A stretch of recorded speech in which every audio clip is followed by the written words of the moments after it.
10, 9, 8, 7, 6, 5, 4, 3, 2, 1.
All right, good evening, ladies and gentlemen, and wonderful members of the Wrestle Talk family. It is I, Luke Roberts, the man with the plan here, the man behind the mic here tonight on tonight's episode of the world-famous Wrestle Talk podcast.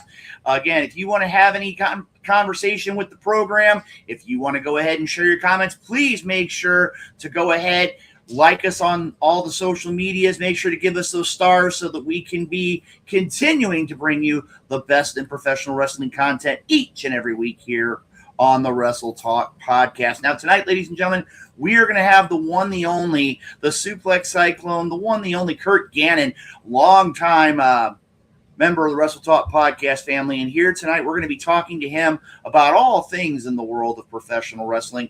And of course, I would be remiss if I would not bring alongside me the man who has the knowledge of the professional wrestling world, the man who knows everything about the FWWC, the man who knows what pro wrestling truly means. Ladies and gentlemen, my broadcast colleague here this evening, the one, the only Ace. How are you doing tonight, my good friend, right here on the Wrestle Talk podcast? How you doing?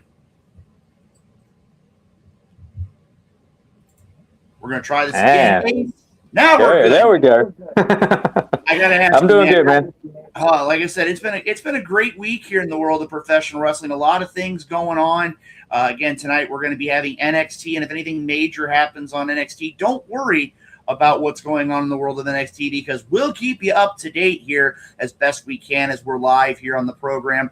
Now, Ace, I got to tell you, it's been a little bit of time since we've had a chance to talk. WrestleMania is now in the rearview mirror, and I'm going to go ahead before we get started here formally tonight. I was reading something, and again, maybe I'm a little bit behind the times, but I wanted to throw this one out here. And again, some might call this a bonus high spots question, if you will, before we even formally get started tonight. I heard by reading a story, and as my wife always jokes, yes, I can read, I can follow along with all the things regarding this. I had actually heard, as many people well know, current WWE champion, a man who's held championship gold, that being the one, the only Cody Rhodes, the American Nightmare. I actually read a story recently that he received a cease and desist order from Nintendo of all companies because of the Triforce that he had on his boots. I gotta ask you, Ace, is that going too far? I believe so. In a lot of ways, and this is what gets me. I understand, because I run, Doomed Outfitters, and I don't want anybody, jumping on my ideas or trying to copy and stuff like that. And I completely get it. But at the same time, there's a thin line between, professionalism and just being petty. And you got to look at it from like a business standpoint. If Cody Rhodes, of all people, the WWE champion that is known worldwide, is having something similar to, their logo or whatever it is that they're, fussing about, that is free advertisement. Look how many people, and you recognize it, everybody else recognized it right from the rip. The older generation, the younger generation probably didn't, but that's a chance for them to see that and be like, hey, what does that mean? And then their parents get to tell them, hey, that's Nintendo. Wham! Before you know it, a whole nother generation of people is opening up to Nintendo system simply based off of something that Cody Rhodes done, just for free. He didn't ask for no money off of it. He didn't jump out there and openly advertise, and it was just something on his booth. And I believe that's really going way too petty, and I believe that Nintendo missed a great opportunity to step in and say, hey, well, let's talk about this. Because what next? I mean, Pepsi's going to wind up suing CM Punk for having the logo on him. I mean, come on now. That's ridiculous. So. Well, something, again, I want to go ahead and bring it up here real quick as we were looking here earlier on. Matter of fact, we're going to switch this out here to our good friend, the good Dr. Dallas Stevens, joining us here on the program this evening, right at the top of the show. And again, we talk about what's here from John, so admitting it's from there. But I want to give a couple of shout outs here while we're in the neighborhood. Number one, I want to give a shout out to the good doctor winning the Tony Costa Legacy Championship this past weekend as part of MMWA. Also want to give out a shout out to his Junkies for Fame tag team partner, the one, the only JSO, if I'm not mistaken, winning the Tony Costa Memorial Battle Royal as well. Wonder how that's going to handle out in the Junkies for Fame land, with both of them having huge accomplishments to add to their careers this past weekend. I also want to give a shout out to all of our great friends over at SICW who just had a phenomenal fan fest. And again, AJ Wallace bringing it up here. And again, if we can bring that up here on the screen, a big shout out. I would be greatly remiss if I didn't bring up here on the screen AJ Wallace mentioning the fact that my longtime friend Jason Breed winning the Bruiser Brody Memorial Trophy this past weekend as a part of the WrestleFest 4 here in the greater Fairview Heights area. And I do have to share here, besides all those great shout outs, I have to ask, I know this is going to get AJ upset, and AJ, I'm sorry in advance. And again, for all those that were turned out to see SICW's Fan Fest or catch MMWA, or a matter of fact, if you caught a recent episode of WDWA as well, make it a point to give us some comments here in the chat tonight. But one thing I got to look at too is the idea of, and again, agree with John 100% on this one. But as we look at things right now, I'm just wondering, and maybe over the course of the evening, maybe our broadcast colleague, Dr. Drew, or the one, the only Herb Simmons, or somebody else can give us an update. I heard through the grapevine that Big Nasty Glenn Williams is not doing well. He took not only one, but two clotheslines from John Bradshaw Layfield this past weekend. And needless to say, I've heard and I've seen footage that he was having a difficult time even standing up after taking that kind of an assault. And again, I'm going to tell you, I've always been on the good side of JBL. No, that would be the case. I'd say, you know what? It's your time. I'm going to walk away. But again, shout out to Big Nasty Glenn Williams as well. And again, very true, Susie Haas. JBL still the man. Again, great event. Ironically, too, he wound up actually teaming with the Powers of Pain, which, again, that's a combination in itself, having the Powers of Pain and JBL on one side of the ring. All I got to say is whoever was on the other side was going to have a very, very, very long night. But like I said, we're going to talk about all these great things as it relates to the world of professional wrestling. But before we go ahead and we move on here, I do want to give one last big shout out. And a lot of people here in the St. Louis area know, and a lot of the Wrestle Talk family knows as well. I want to give a shout out to my longtime friend, longtime member of the Wrestle Talk podcast family, the one, the only Herb Simmons. Herb Simmons, this past weekend being inducted into some would call it the St. Louis Wrestling Hall of Fame. Some would call it the Wrestling at the Chase Hall of Fame. I'm going to tell you right now, Herb's a great guy, member of the Independent St. Louis Wrestling Hall of Fame, a man I consider a mentor, somebody when it comes down to it, if I want to talk old school, new school, any kind of wrestling school, I can talk to him about it. And for him to be recognized as a part of this past weekend, another great accomplishment for Herb Simmons.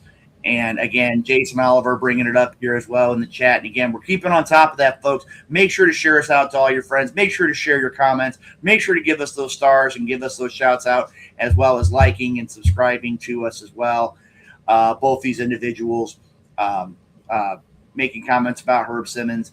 and again, very rightfully so. Herb Simmons is awesome.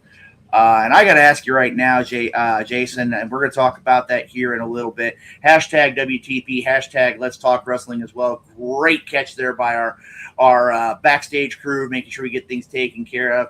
Also, Jim Harris, a little bit of a downer here with all these positives. And Susie, if you can go ahead and bring this up, or Hoss, whoever's in the back, if you could bring that up here. Jim Harris bringing up something that I did want to share as well before we get too far along here. Let me go ahead and see here if I can actually bring it up here on the screen. Hold on 1 second here. See if I can switch it out. Jim Harris making a point to share it out there. Big Daddy Roger Bailey, longtime staple here in the St. Louis professional wrestling community, passing away a little over a week ago. I know that the turnout, as Jim said, was outstanding for his visitation and services. I'm just going to say right now, when I was a little kid growing up, I watched a lot of professional wrestling, but I also was a part of a lot of local professional wrestling. And Big Daddy Roger Bailey, without any reservations, was that guy. He was a guy that ruled the wrestling world. I wish I could figure out, maybe I can give him tribute here. He ruled the wrestling world. Okay, that was his thing. Anytime he would say that phrase when he was on air, it was like the camera would shake and everybody would just shake in fear of the legend of Big Daddy. And I'm going to tell you right now here, Big Daddy, great manager, had an opportunity actually a couple months ago, and hopefully later on in the episode, if I can get it sent in, I'm going to be able to show a picture that I have here in my office. I find really important to me. But again, Big Daddy Roger Bailey passing away about a week or so ago. Wish our best wishes, our thoughts, our prayers, our condolences to the Bailey family. And once we get back here from taking care of a little bit of business, we also have a little bit of WDWA business, and we're going to take care of that here in just a few moments. But before we do, we're going to go right here to it now. The next WWA show, Jason Curtis is fighting Scarlett Median after interfering in her match for the WDWA Women's Championship, making sure she didn't win. I don't even have an explanation for this, Ace. I mean, if you're going to I know how he is in the FWWC, and I can almost picture him doing something like this. But I mean, really, you got to go to another promotion and do the same thing. I mean, I'm a fan of Jason Curtis. I love Jason Curtis. This is overstepping just a hair with that one. Like I said, I would not want to be in this situation at all. But you know something right now, before we get started, I'm going to go ahead here real quick. And if our production team, one thing I want to say here before we get too much farther along, I want to say right now, I want to give a huge shout out to all the members of the Wrestle Talk podcast team who step behind the curtain and do what they need to do each and every time we come live on the air. They do an awesome job. They keep up on top of things. If any breaking news happens, and no, that does not mean turn on the breaking news sounder. If any kind of breaking news is going on, any kind of big things going on in the world of professional wrestling, they're always on top of it. They always have that ticker going. They always have the music ready. They always make sure that the guests are there and they have their appropriate choice of snack food. Make sure they have their appropriate bottle of water backstage. We make sure that they do everything. And again, want to give a great shout out to all of the Wrestle Talk podcast team that steps behind the curtain, the ones you don't see on a regular basis. And again, want to give them a shout out as well, because without them, the Wrestle Talk podcast doesn't continue its march past 500. And we're getting real close to 550 here, Ace. And again, who knows? Next thing we're going to turn around here, we could be nearing that episode 600. And again, 500 was big. Let's see what happens next. But before we get too much farther along, let's go ahead and talk about our great sponsors of the Wrestle Talk podcast, without whom this program does not happen on a weekly basis. We're going to go ahead and we're going to bring them here on the screen. And if you get an opportunity, make sure to check them out online as well, or check them out in person. They are great businesses that are supportive of the Wrestle Talk podcast. We're going to go ahead here real quick and bring those on the screen. Again, hashtag WTP, hashtag Let's Talk Wrestling. We're going to go ahead here real quick and bring up the sponsors list. The Wrestle Talk podcast would like to thank all of our great sponsors. Of course, as you saw there before we changed things out, Retro Zone. If you're in the Kansas City area, make it a point to check out Retro Zone. They've got a lot of A lot of great things there available at their location. Make it a point to check them out. And a matter of fact, here we're going to go ahead and we're going to bring that banner back on the screen. Painter Stream Productions. We talk about Big Daddy P and all the things that he does for the program. You can also check him out as he has his own program, which you can check out right here through the Wrestle Talk Podcast Network. The Independent St. Louis Wrestling Hall of Fame, which will be having its 2026 induction on Sunday, July 19th here in St. Louis at Andres Banquet Center. Doomed Outfitters, the WDWA and the FWWC, the world's premier fantasy wrestling group. And you know something, Ace, before we get too much farther along, I got to ask you, what's going on post-Universe Mania? I know a lot of people that follow the FWWC, they talk about a lot of things related to that. In the case of what's here, do you have any kind of an update, any kind of, I don't want to say like a status report post? Let's see. Huge news. And this is something the one time I pull for this man and he loses, but John Hoss, a 3-year champion. This man held the hardcore title for 3 years. He was finally dethroned by one of our own, Mr. Sick. Congratulations to Sick for winning the hardcore championship off of the longest reigning champion in this company's history. You have Miss Susie Hoss, our international champion, that actually retained her title. That's going on about 2 years with hers now. They have retained their tag team titles, unfortunately against me and my partner, Gabriel Arson. Congratulations to Gabriel Arson. Props from our tag team partner. Me and him had one heck of a battle. And we actually we had 2 different matches that night. We went for the tag team titles, and then we went on a separate match, me against him. He actually retained his Warriors Heart Championship. We had a new World Heavyweight Champion. Rage actually beat Mr. Bishop for the World Heavyweight Championship.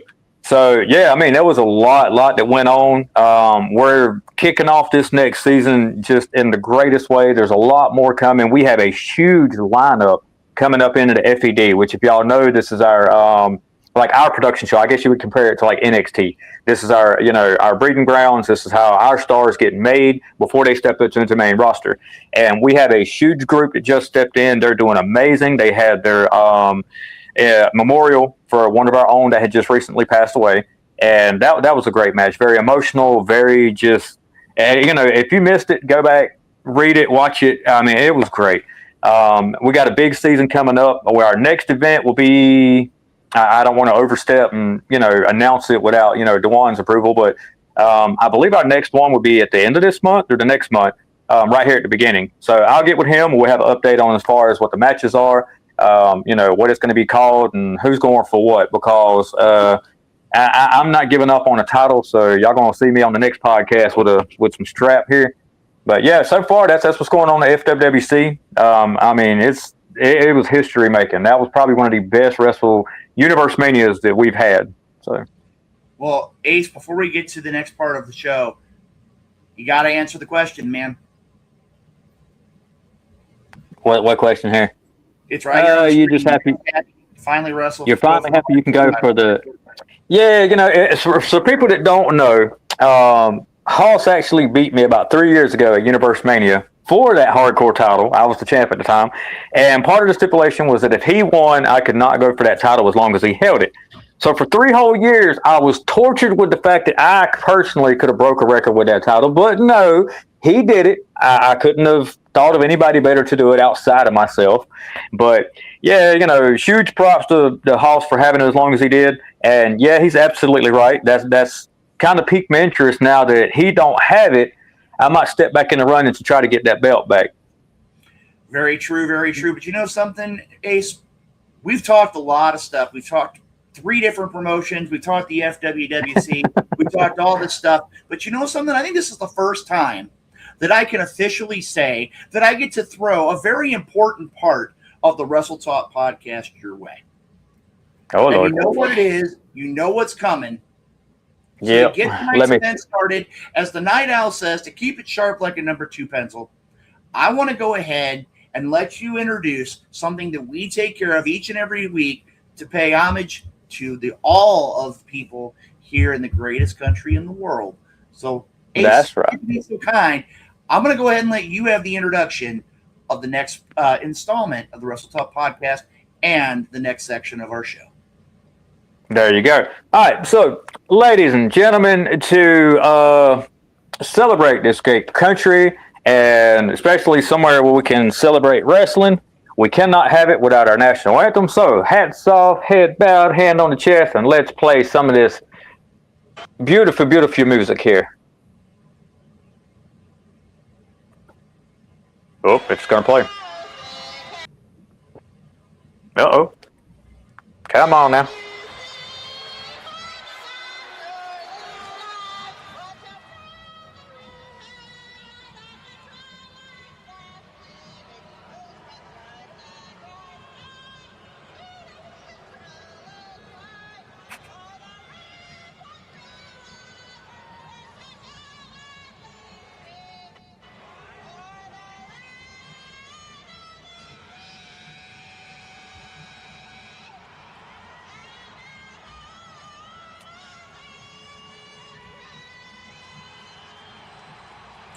All right, ladies and gentlemen, as we always say, as our good friend Nightmare Jones always says, brings a tear to his eye every time.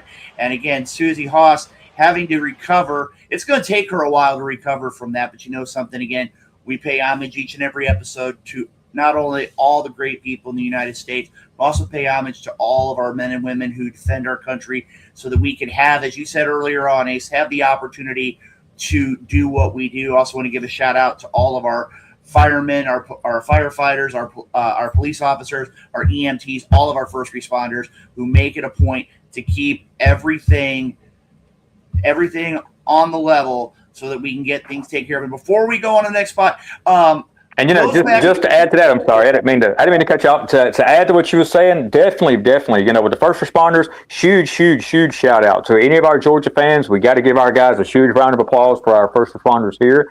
If y'all hadn't kept up with the news, half of Georgia was on fire pretty much most of the month, and as of this morning, I think they got it down to probably about 13%. As far as just, or I think it was almost 80-something% contained, so it's almost completely out. We got some much needed rain. The Lord blessed us with just a lot of rain this past weekend, and it put out the majority of the fire. So huge shout out to the guys that, you know, and the women that put their life on the line, was out there day in, day out, just all month fighting these fires. And, you know, and it got very scary because it was probably about 10 miles up the road there. And for the past month, you walk outside and it's all you smell is smoke, ash all over your cars. Several other places had to evacuate, you know, so they got it pretty much under control. And I mean, for them guys, man, I couldn't even spend one day doing what they do. So huge props to these guys here.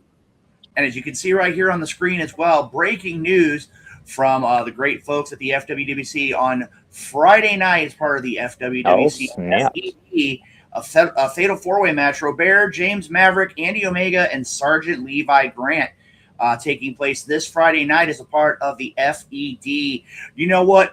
It's time to move on here. It's time to talk pro wrestling. It's time to take things to a national level. So let's go ahead and hit that wonderful music for the High Spot segment right here on the Wrestle Talk podcast. Let's take it away, guys.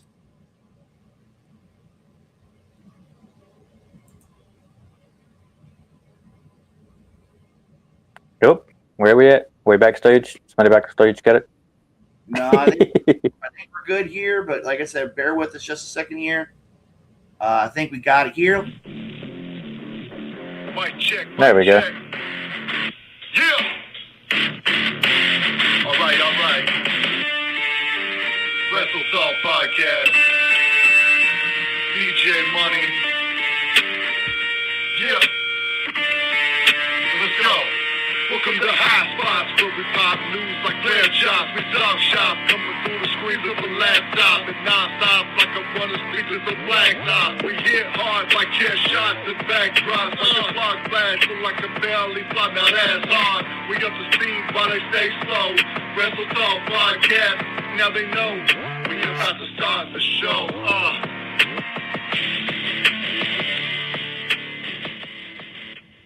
All right, ladies and gentlemen, DJ Money bringing us in here on the High Spots this evening. And to give you an idea, guys, if you get a chance, DJ Money, longtime professional wrestler, well known for his time with the Fighting for Autism brand.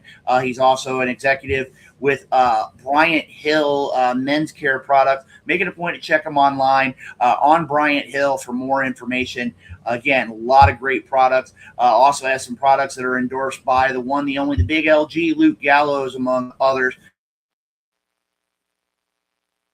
Check them out. A lot of great stuff. Always brings up this show each and every time that we're on the air. Big shout out again to DJ Money here on the Wrestle Talk podcast. We got a lot of stuff going on in the world of pro wrestling. Matter of fact, we were talking about it just minutes on the air last night. Didn't disappoint either.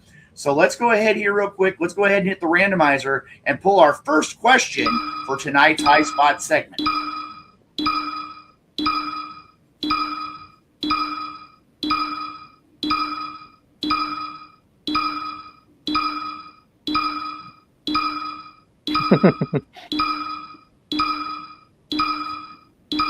All right, at this point, we got our first question up here on the screen.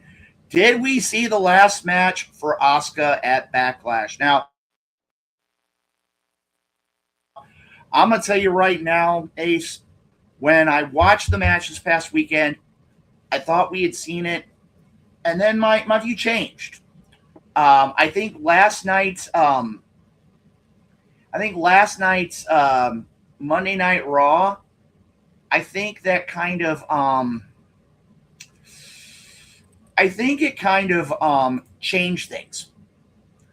And I just don't know how this is going to be. I mean, from what I saw last night, I really hope that we haven't seen the last of Asuka in the WWE. But again, a lot of things make sense. I was reading something here today, back earlier this afternoon when I was sitting in my office, and it said something about her contract is nearly up with the E. And again, she's not a young wrestler. She's done a lot in the WWE. And I mean, I'll tell you this, if she was going to go out, that was the match to go out with. The only thing I would say, and again, I was with like a lot of fans that were cheering as we went along here, it was the idea of, did we have a situation where should we have had Kairi Sane? That's about the only thing that I think a lot of people were asking. But I got to ask you, Ace, have we seen the last of Asuka in the WWE? I don't know. I mean, and to me, it kind of feels like if this is the end, not against Io. Not against Io. Honestly, I would have loved to have seen her, if she's going to go out because of the star power she had. Now, granted, let's be honest, she has fallen off a lot. And that's what I got to say about, all the releases. I know a lot of people was bringing up, Kyrie and all that. Look, man, let's be honest. All the ones that were released have not had the kind of reaction from the fans that WWE was really expecting. And what really irritates me about what internet fans always flap about is as soon as one of these stars are released, the first thing they want to, or they leave or something like that, the first thing they want to do is they want to jump on the internet and they're like, oh, well, they shouldn't have fired them. They shouldn't have released them. They're such a good talent. Okay, then why aren't you cheering for these people while they're there? When's the last time anybody honestly cheered for Asuka? And I'm not saying that she's not a huge talent, but when's the last time she had really any good reaction from the crowd? Now, the match was amazing. So if she was going to go out, that's great. But if WWE was going to just actually let her go out, in a different way, why not Charlotte Flair? Because, when she come in, she was, oh my God, she had a streak longer than Goldberg. She had this aura that was like bigger than Brock Lesnar, really, as far as just her presence just coming in. She had that intimidation factor from being overseas and building up that legend before she ever come over. And that match with her and Flair, hands down, probably one of the top 5 matches I've ever seen, growing up. And me in recent times, and I know it gets overlooked a lot, but that WrestleMania match with her and Charlotte Flair would go in as probably one of the top 5 greatest of all time. I believe that is how she should have went out if this was the end for her. I don't believe we've seen the end. I think it might be one of the Mick Foley situations where, okay, Asuka's gone, but now she's going to come back as something else. Kind of like Finn Balor. Finn Balor, he would leave, and he comes back as the Demon and all that weird stuff. So I don't really necessarily think this is the end, but if it is, I think it's something to have to do with backstage, with like some of the releases, some of the fact that, well, she's not really getting that kind of push like she was to start with. She's lost a lot of the, I don't want to say aura that she had when she first come in, but I really don't believe she has that it factor anymore. And it could be just lazy booking. It could be the fact that the crowd just is not into her anymore. They don't really get into it. But like I said, when's the last time people really just sat there and cheered for Asuka? People don't pile up and sell out tickets to see her. They're not really buying a ton of her merchandise. I mean, it may be time for her just to kind of accept that and step away while she's got that part of her legacy still intact, from that time frame with like Charlotte and, before she becomes like a joke. I know a lot of people overstay their welcome, and she might be at that point where she's getting that that kind of a gimmick where now she's a joke. You get what I mean? So it might be time for her to step away. Well, something, Ace, and again, we've had a lot of them here. And again, if you have comments, please make it a point to share them in the chat as well so we can know what's up here. We've had a lot of people saying that she's going home for personal reasons. Susie Haas bringing up a great point here, passing the torch to Io. I don't know. In that case, I mean, there's a lot of, and you brought up several of them too, Ace. There's a lot of great talent in the WWE. And I don't know if she's actually passing the torch or not, because, I mean, if you think about it too, Io's not that young either. Io's in, I want to say, late 30s. Yeah, about mid-late 30s, I believe. So would it make more sense to have potentially passed it to somebody else as well? Now, I want to go back here real quick, and I want to bring up the comment. And again, speaking of which, before we bring up the comment, shout out to the Hall of Famer himself, another in the long list of accolades for the one, the only Herb Simmons, joining us here on the program. Now, Herb, I know you're watching. I don't know if you were here earlier this evening, but I got to ask you, after the assault, and I know that's what he's going to call it, the assault from JBL, do we have a status update on Big Nasty Glenn Williams? I don't know if you want to share that, if you've heard anything. If you do, please let us know. Again, we know that's going to be potentially a very big nightmare for the management of SICW after the events of FanFest 4. But one of the things I want to bring up here too, and we're hopefully going to see this here in just a minute, AJ Wallace, surprisingly enough, brought this up here. TKO has been releasing too many superstars, and now they should be known as total knockoff.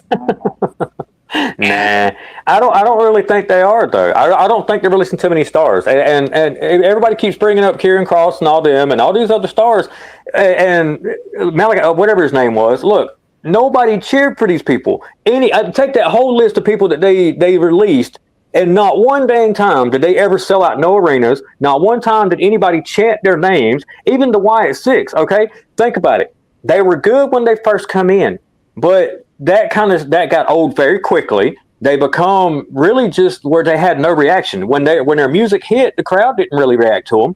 And that's that whole list, the whole list of superstars that got released. Nobody cheered for these people. They had absolutely no reaction. Prime example, they went, Malachi Black, or whatever his name was, he went to AEW and had the same thing. They didn't cheer for that man. They didn't even care if that man walked out wearing whatever. They didn't cheer for him. He gets to WWE, and it's like they expect some big thing. It didn't happen. The crowd didn't get behind him. Then he gets released, and now people are upset about it. And they're like, oh, well, we bring him back. Why? Like, well, for what? So you could sit on your hand and take a bathroom break during his match? I mean, that's what was happening. Those superstars right there, almost everyone on that list, were what you call bathroom break superstars. When they come out, that's when you go get your snacks. That's when you go to the bathroom. Nobody's cheering for them people. Nobody cares if they got released. Well, Ace, I like how you worded that. You said almost all of them, and I'm going to tell you almost right now, one that stood out to me, the New Day. And one thing to look at there too is the idea now. As crazy as it sounds, I believe it's been almost a month. Mm-hmm. That's going to be a question we're going to hear later on another episode of the Wrestle Talk podcast. And I know we talked about it when they were released. Where are they going to wind up? To me, one thing I noticed today is that they're now signing up for personal appearances. Mm-hmm. That would be one that would be interesting to me. I know for a fact that in the case of the former Xavier Woods, I mean, again, he could be Austin Creed, he could be Consequences Creed. But again, even those might not necessarily be able to help because they're probably held under TNA, and TNA with their working arrangement with WWE, that might fit in the mix as well. The other one to look at is Kofi Kingston, or the performer formerly known as Kofi Kingston, because as they said, he legally has the ability to use his first name, but he doesn't have the right to use Kingston. And I know for a fact when he was wrestling on the Eastern Independence, he went by another name. And again, that's very well something that he very well could go back to if he chooses to go back into the world of professional wrestling. So, but again, I want to pose that one here to you. And again, I know we got some people here who are viewing. Make it a point to share us out on your social media, share us to your friends, family, all that kind of good stuff. But here's the question. Is TKO, and actually, no. I don't want to go there yet. I don't want to. The reason why is because there's another High Spots question that revolves around this. And I want to kind of add a second part to this. Let's see here if I can we're actually going to see if I can pull it up here. And yeah, I'm going to go ahead here and pull up the question on the banner here. And we'll go ahead and we'll pull up the poster as well for our viewers here. And hopefully I can grab the right one. Has the WWE moved away from actual wrestling and shifted its focus to entertainment? Now, okay, go ahead. This is going to be one of those questions here that a lot of people are not necessarily. I mean, again, you're going to hear a lot of things from this question.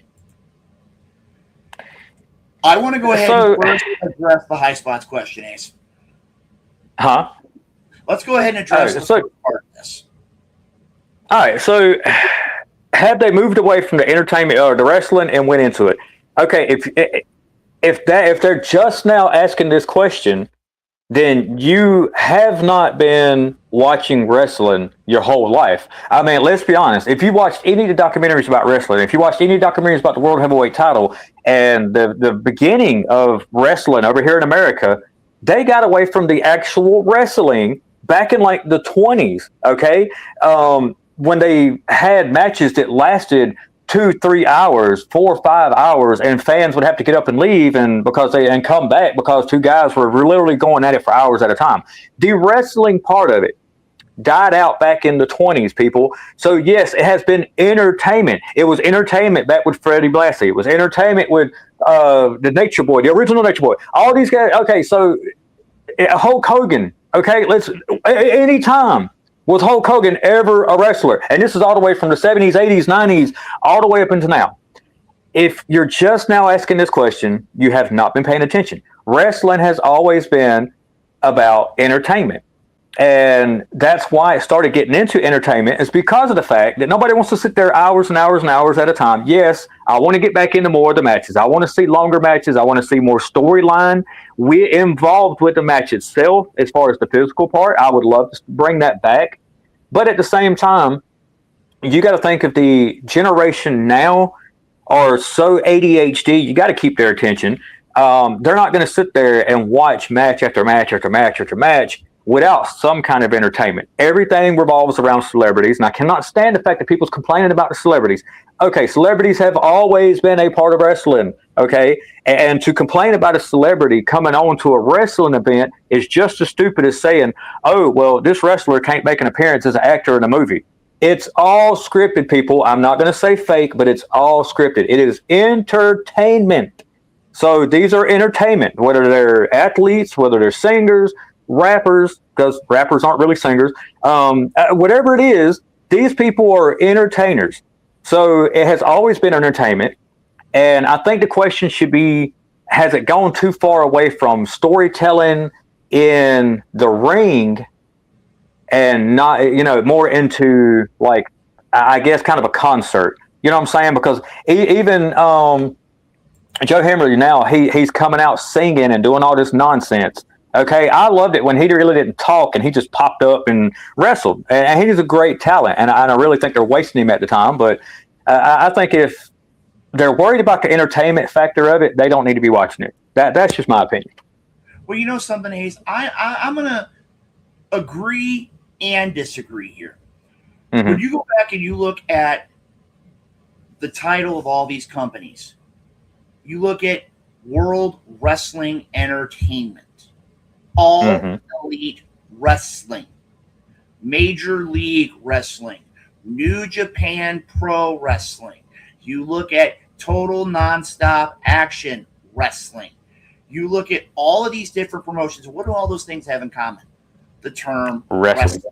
Now, oh yeah, I would here's my disagree.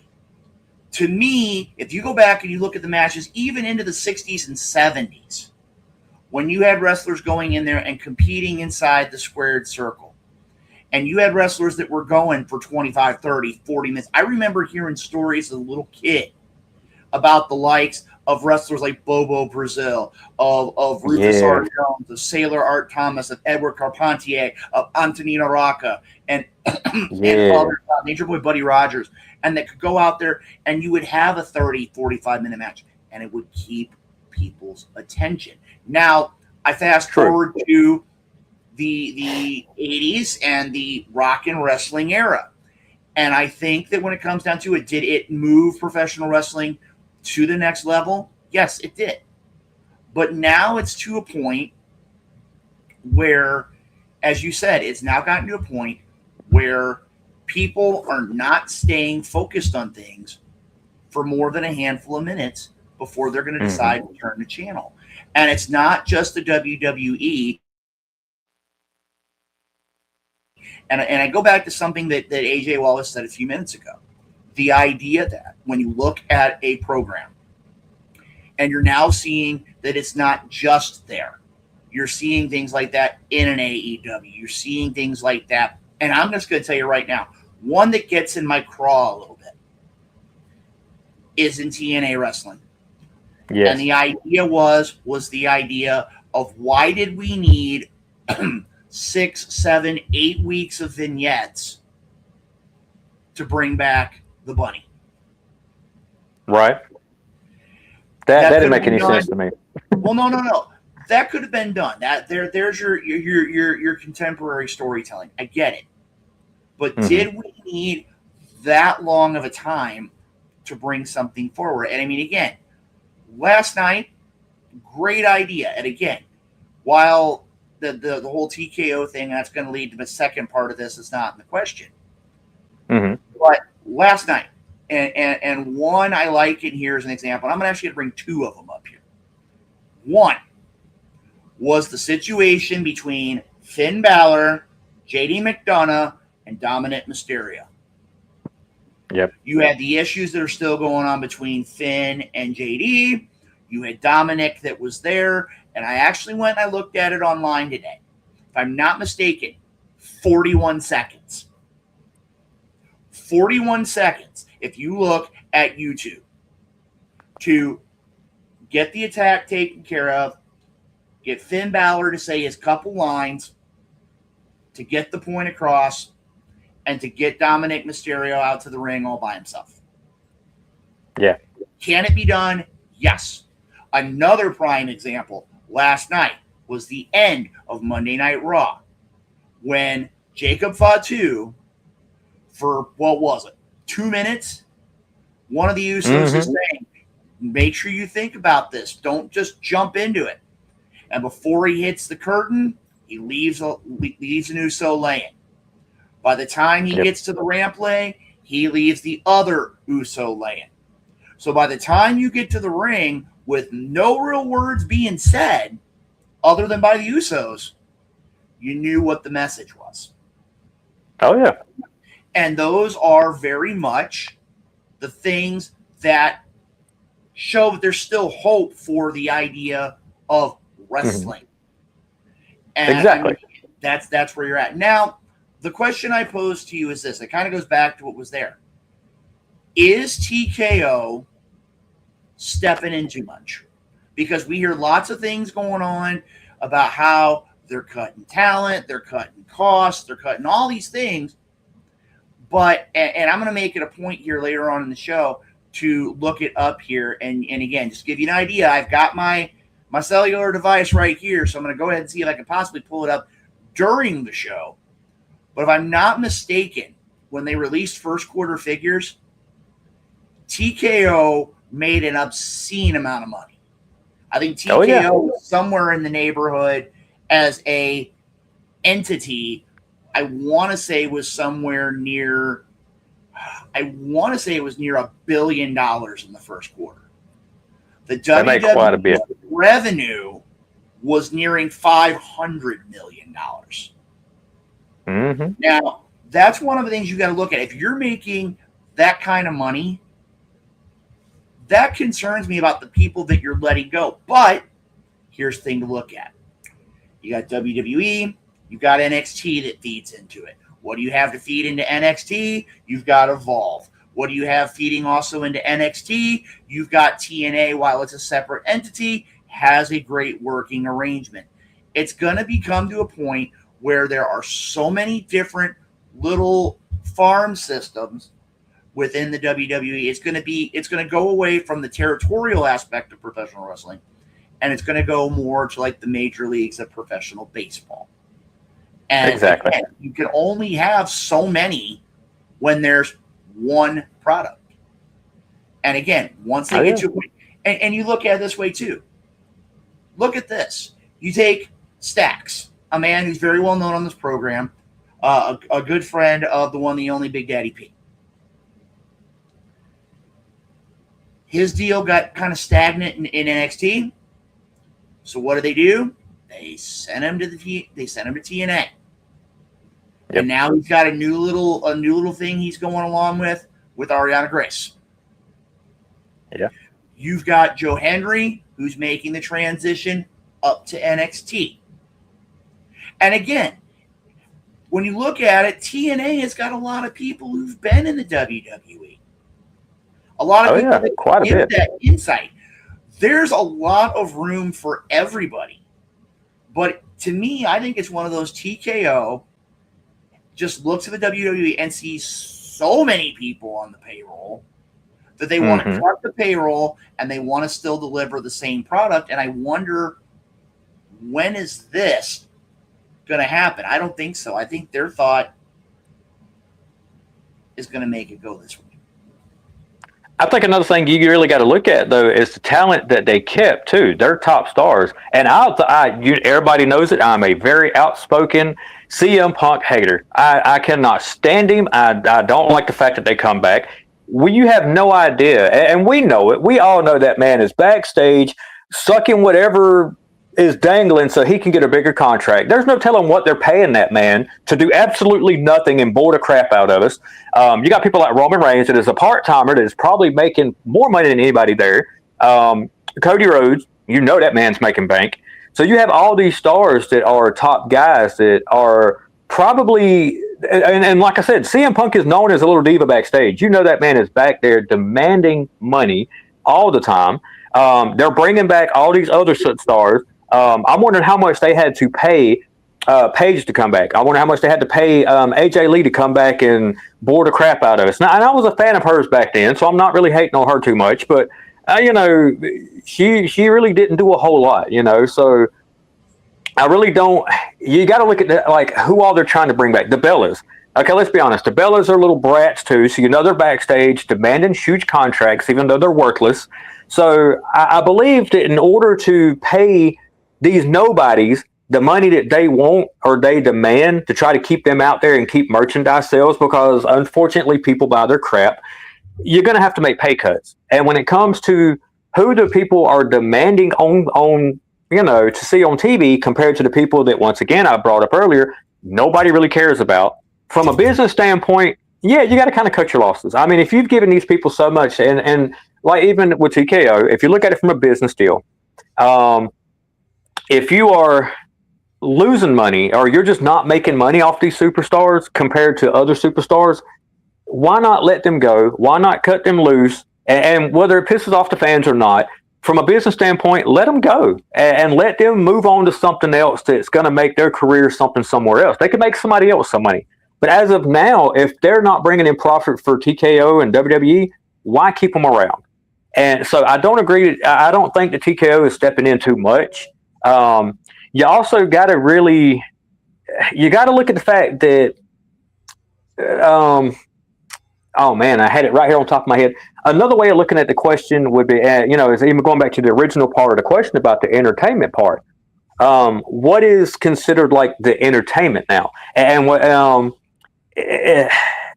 are we expecting all the little high flying matches, the flippy matches, the high spots and stuff like that, where they're doing all these big, spots or whatever, compared to like what we grew up watching with Ric Flair and all them that can go 60 minutes in the ring, move for move, hold for hold, and stuff like that. These guys now, I highly doubt they can do that now, and that's one way of looking at that question. Are we getting away from like the wrestling part and getting into entertainment? All the little acrobatic moves and the flipping, yeah, that's entertainment, but it's not wrestling. So I do agree that, yeah, we might be getting further away from wrestling and more into that. But how long are these guys going to be able to do this without really hurting themselves and having to step up more and more and more and more just to keep your people entertained? And I believe that TKO is kind of catching on to that too, because if you look at some of the stuff, some of the ones that they have let go and some of the ones that have stepped away from wrestling right now or stepped away from WWE, are the ones that are doing the flashy moves, the big spots, the huge pops for the crowd, but still getting absolutely no money, no revenue coming in. So I really don't know. I don't believe that they're stepping in too much. I think from a business standpoint, I think that they're doing the right thing. Well, you know something too, Ace, and you sit here and you look at it as well, and I totally left this one out here. Another avenue that we didn't even talk about, TNA. Yeah. We talked about Evolve. We talked about it. We left out AAA. Yeah. Yet another avenue that TKO can go. Yet another avenue that they can take care of things. But in reality, when you're sitting there and you're looking at it, the WWE is not the same since they were purchased by TKO. And we keep hearing all these stories of, well, Vince McMahon needs to come back, or somebody else needs to be in charge, or Triple H needs to have complete control. You got to understand. They have all the avenues in place. They have all the pieces in place. Yeah. But you can't complain unless they're not taking advantage of it. And that's exactly what the problem is, at least in my eyes. Now, while we're at it here, let's go ahead and just a few moments. We're going to go ahead here in about 25 or so minutes. We're going to have the Suplex Cyclone Curt Gannon here on the program. To be a part of our episode here this evening. Again, hashtag WTP, hashtag Let's Talk Wrestling. Make sure to give us those likes. Make sure to give us those stars to continue to bring great programming to you each and every episode. Let's go ahead and hit another High Spots question.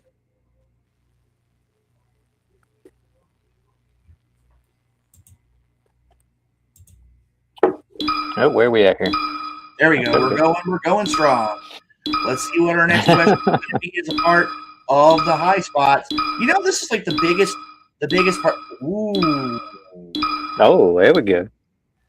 Great question here. With several reports of the potential of at least one live SmackDown from London on a Tuesday night, do you think SmackDown moves on a permanent basis?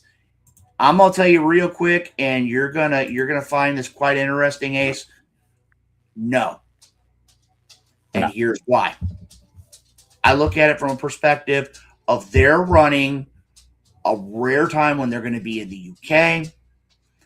They have to do things to make sure everything balances out and make sure it meets with the schedule.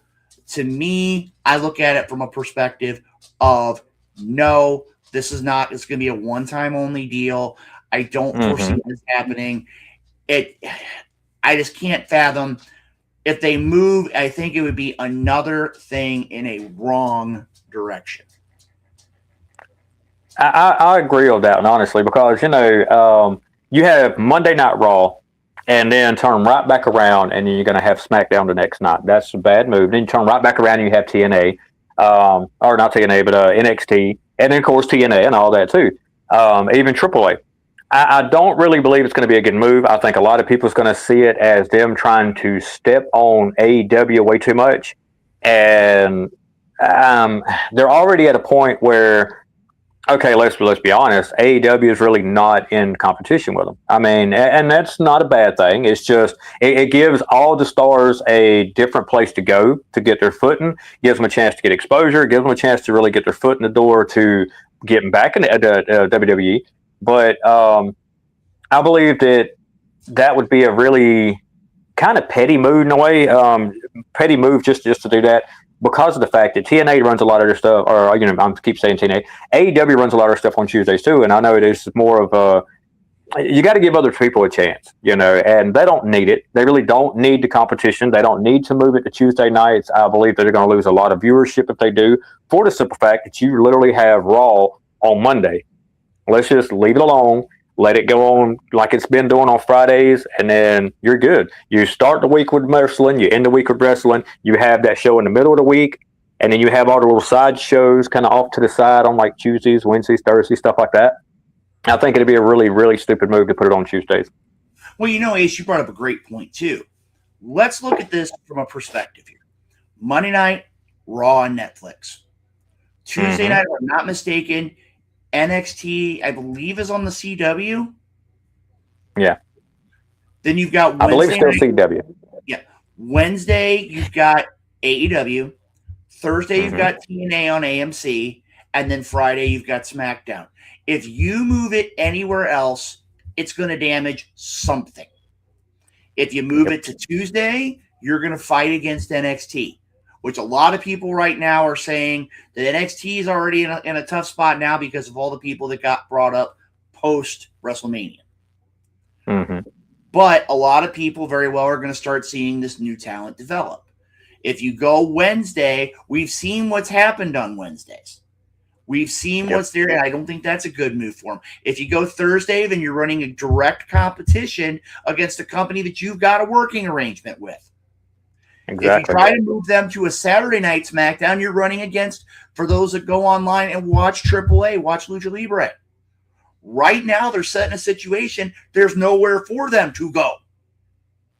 And if they go, they're going to cause all sorts of issues. And now, we got just a minute here. I think we can get one more high spots question in. I think we've got enough time. So let's go ahead here real quick. Let's throw one more high spots question up here. The randomizer going strong here.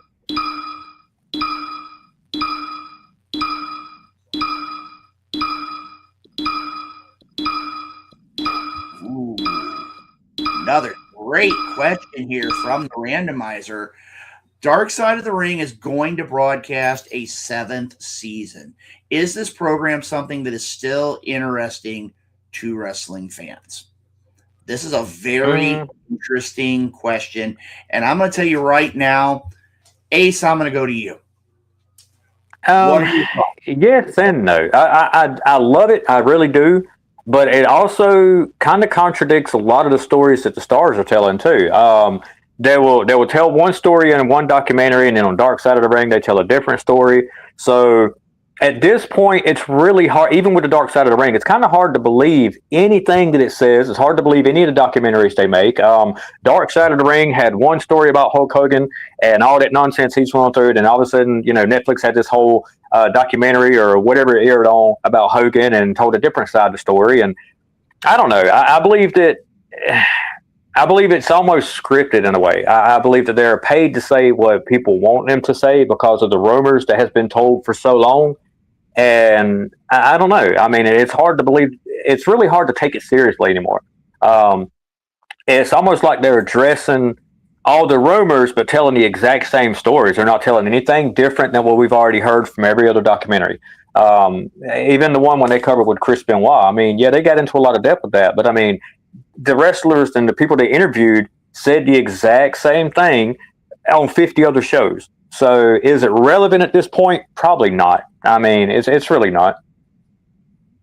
Well, something ain't come back and looking here. That's something that's amazing.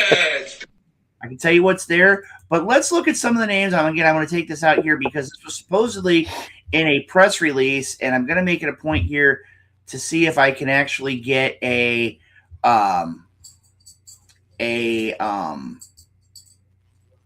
author on this, but not yet. They've said that there's been no official announcement, but we've heard rumors about it. There are some people that are saying the following are slated to be in season 7. And bear with me here just a minute as we look at this. Things that are supposed to be in season 7. Jeff Jarrett, Paul Orndorff, the Big Boss Man, Missy Hyatt, Zach Gowen, the Renegade, and they're supposedly talking about the infamous match between Samoa Joe and the Necro Butcher. I'm going to tell you right now, out of that list of things there's only a couple that to me I really see that would be of interest to a lot of mainstream wrestling fans. I don't think a lot of fans are going to gravitate. And again, I don't mean any disrespect, because I personally, the likes of Paul Orndorff, who, as a matter of fact, I believe was at one point a guest of the Wrestle Talk podcast many, many years ago. Ray Traylor, the Big Boss Man, another one. To me, I would love it because the idea, there was a time period where I think it was like in the span of like 6 months, he had to change names 4 times. Oh, yeah. Because they decided to start raising a complaint. Missy Hyatt, another one of those where, and I want to give a shout out.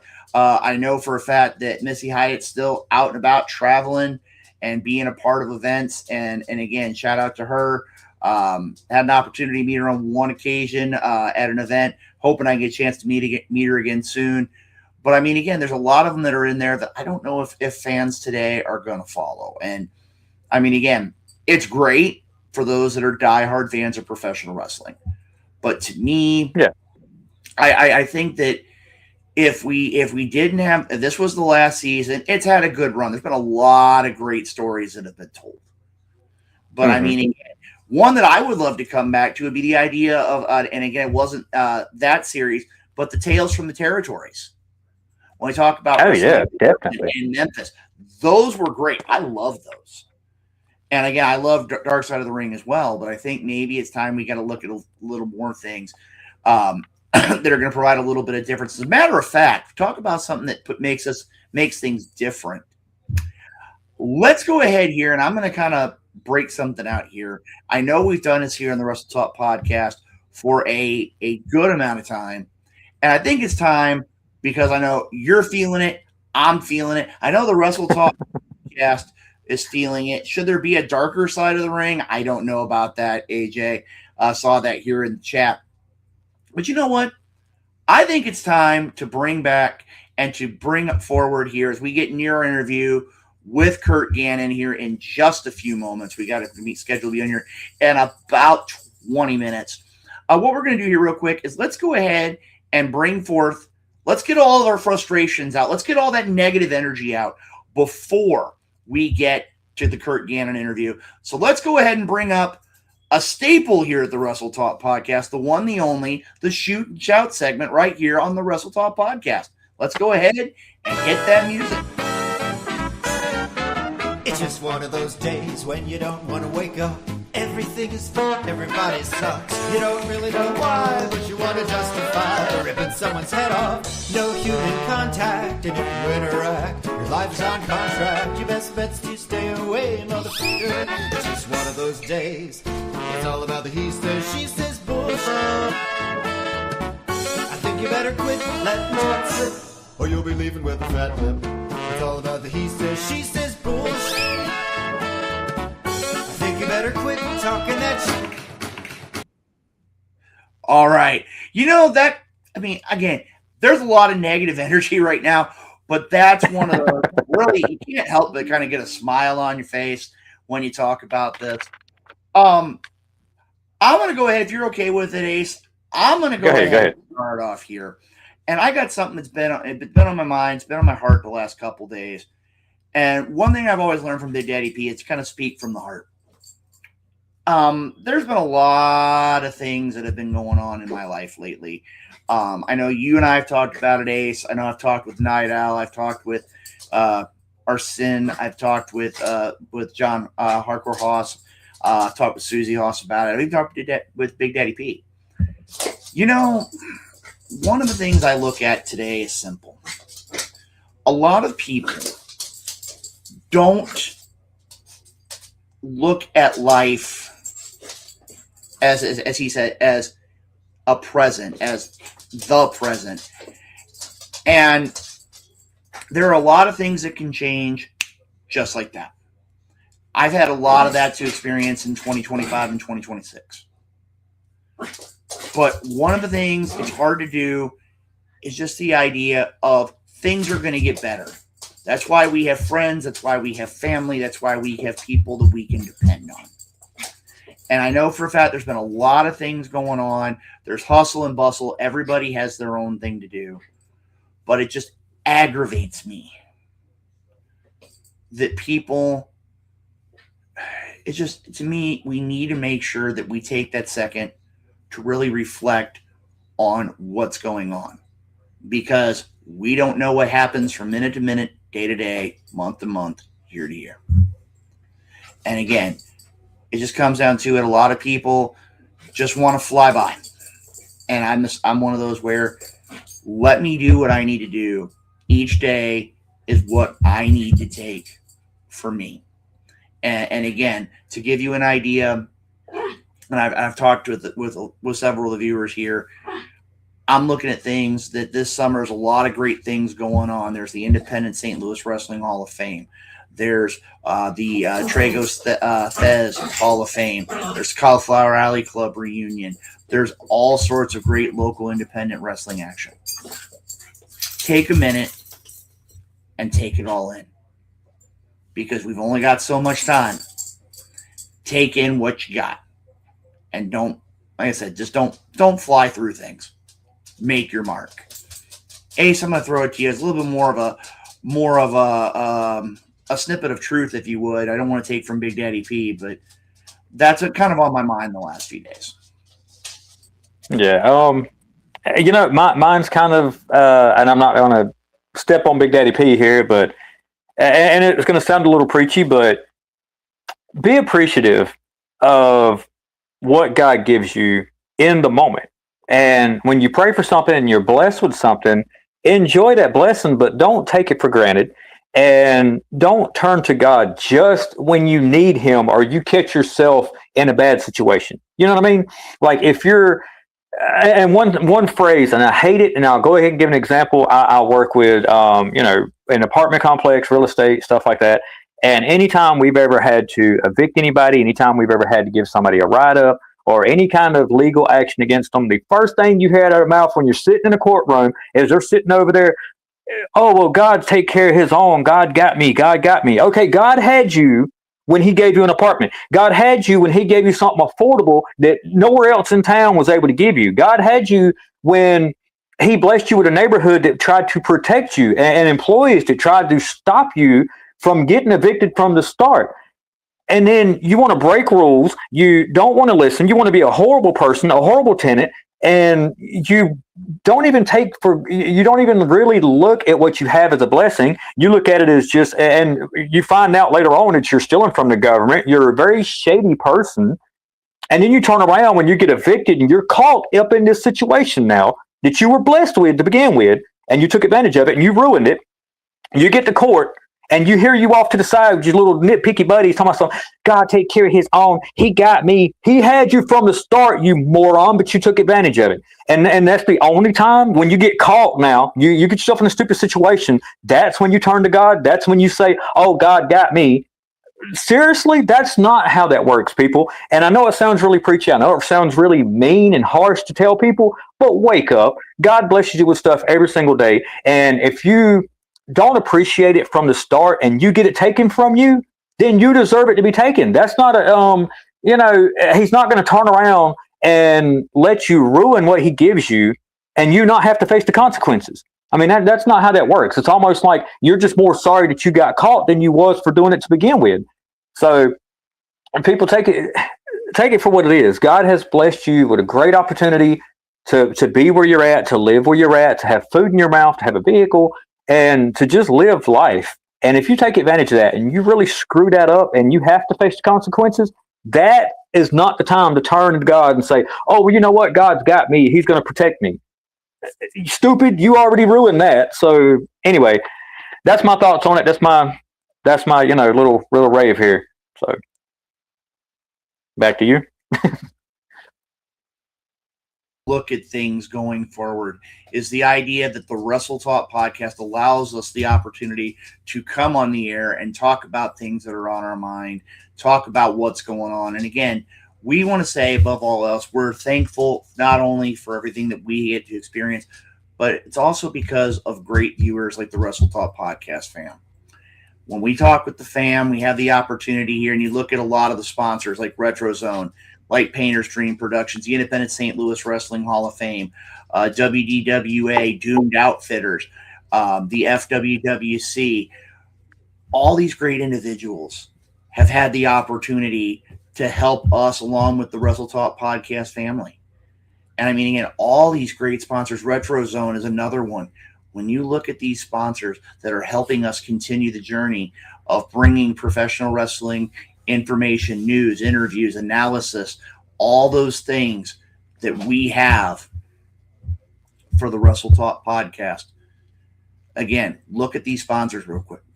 Retro Zone, Painters Dream Productions, the Independent St. Louis Wrestling Hall of Fame, Doomed Outfitters, WDWA, which is a reminder, check them out next Tuesday, WDWA Elevation right here, 7 p.m. Central, and the FWWC, the world's premier fantasy wrestling group. You know something, Ace? I mean, that's one of the things to look at is we just got to take care of things, walk one day at a time, one step at a time, one foot in front of the other, and everything will happen the way that it's supposed to happen. And, speaking of things that are going to happen here in about 10 minutes, and I'm going to go ahead and give a check-in here real quick. As far as I'm waiting on confirmation. I know we're still a little early to make sure that our guest has arrived. I know we're going to be joined here in just a few minutes by the one, the only Curt Gannon. We got a lot to talk about with Curt Gannon when it comes to professional wrestling. And if I'm excited. If you haven't had a chance to catch what Curt Gannon has done inside the ring, you got to make it a point to do so, because this man, I'm going to tell you, I love traditional pro wrestling. I love that amateur grind, just up in your face. If you want to grapple with me, if you want to tie up and I'm going to throw you on your head, I'm going to throw you on your head. Yes. I love that kind of wrestling. And I'm going to tell you right now, when it comes down to it, those are the kinds of things that hooked me in pro wrestling. And you know something, Ace? I know we got a couple minutes, but I want to kind of give a shout out here. And a lot of people don't know, and hopefully I can be able to show it here on the show. Bear with me just a second. Let me see here. As you can see here, I am wearing a shirt from a promotion called Mid-America Extreme Pro Wrestling. Now, a lot of people say, well, Luke, why is that so important to you? And the reason why is this shirt, and again, don't call me old, is 20 plus years old. Oh, yeah. This shirt also means something to me because one of the men going into the 2026 Hall of Fame, the Independent St. Louis Wrestling Hall of Fame, represented this brand. And I'm more than happy 20 years later to still represent Mid-America Extreme. I want to give a shout out to inductee, the one, the only Black Glove Butch Fletcher. Again, he's going to be going in on Sunday, July 19th, Andres Banquet Center. And if you haven't had a chance to get your tickets yet, go to, and again, you can see mine right here on the screen. You can look up Independent St. Louis Wrestling Hall of Fame, or you can go to www.islwhof.com. And actually, I'm going to go ahead here real quick here. And actually, I might be able to take care of things here and make sure that we have everything up and functioning. ISTLWHOF. And as a matter of fact, you can go there. You can pull up all your information for your Hall of Famers. You can look at all of the requirements, all the past inductees. You can get your tickets. You can get everything you want. ISTLWHOF.com. And again, Sunday, July 19th. And I'm going to let you in on a little bit here. And for those that are back, and I want to say it because I get to say this for once. For those in the truck, you go ahead and hit the breaking news sounder.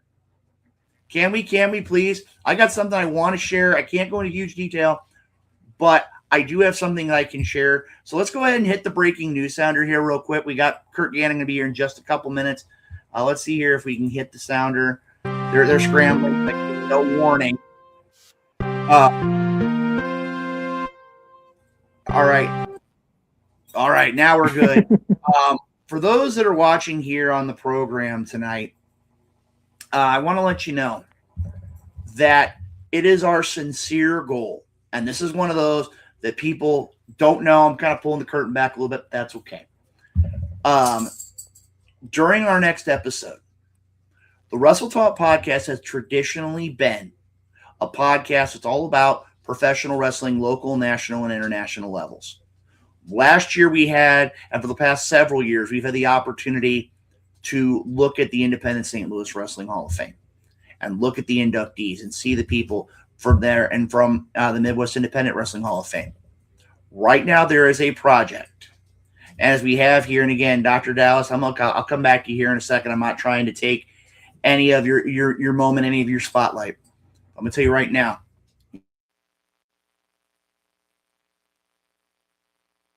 podcast to show why we are the innovators. We are the ones that are stepping outside of what many people would consider to be traditional wrestling podcasts.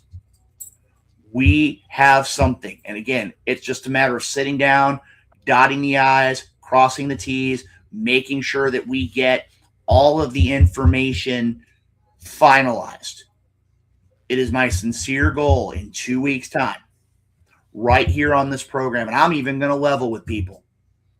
In 2 weeks' time, right here on the Wrestle Talk podcast, I will be on this program to make a huge announcement regarding something that is going to change the Wrestle Talk podcast. It's going to be another piece of what makes us such a different product than everybody else sees. And while we're at it here, Dallas Stevens, again, going to give you a shout out. The new Legacy champion is in the house. And again, I got to tell you, with everything that's going on in the world of pro wrestling, to see Dallas Stevens a Legacy championship with his partner JSO, I got to tell you, really kind of it's a championship.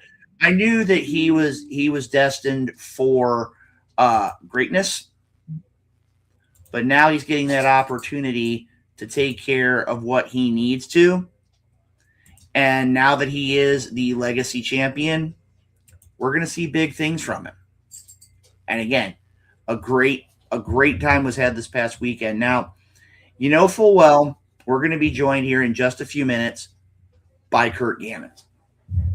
And I got to tell you right now, as we're sitting here looking at what's there, and we're bear with me here, I'm getting a message from the it's kind of cool to say that now we can say we're kind of getting it from backstage, we're getting it from the truck, or we could say we're getting it from the gorilla position. I mean, about that would be what's there. But I mean, again, when you sit here and you look at it,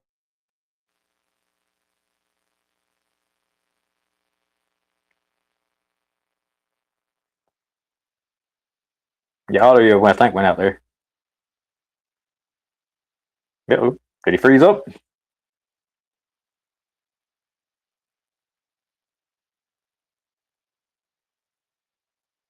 I think you froze, boss man.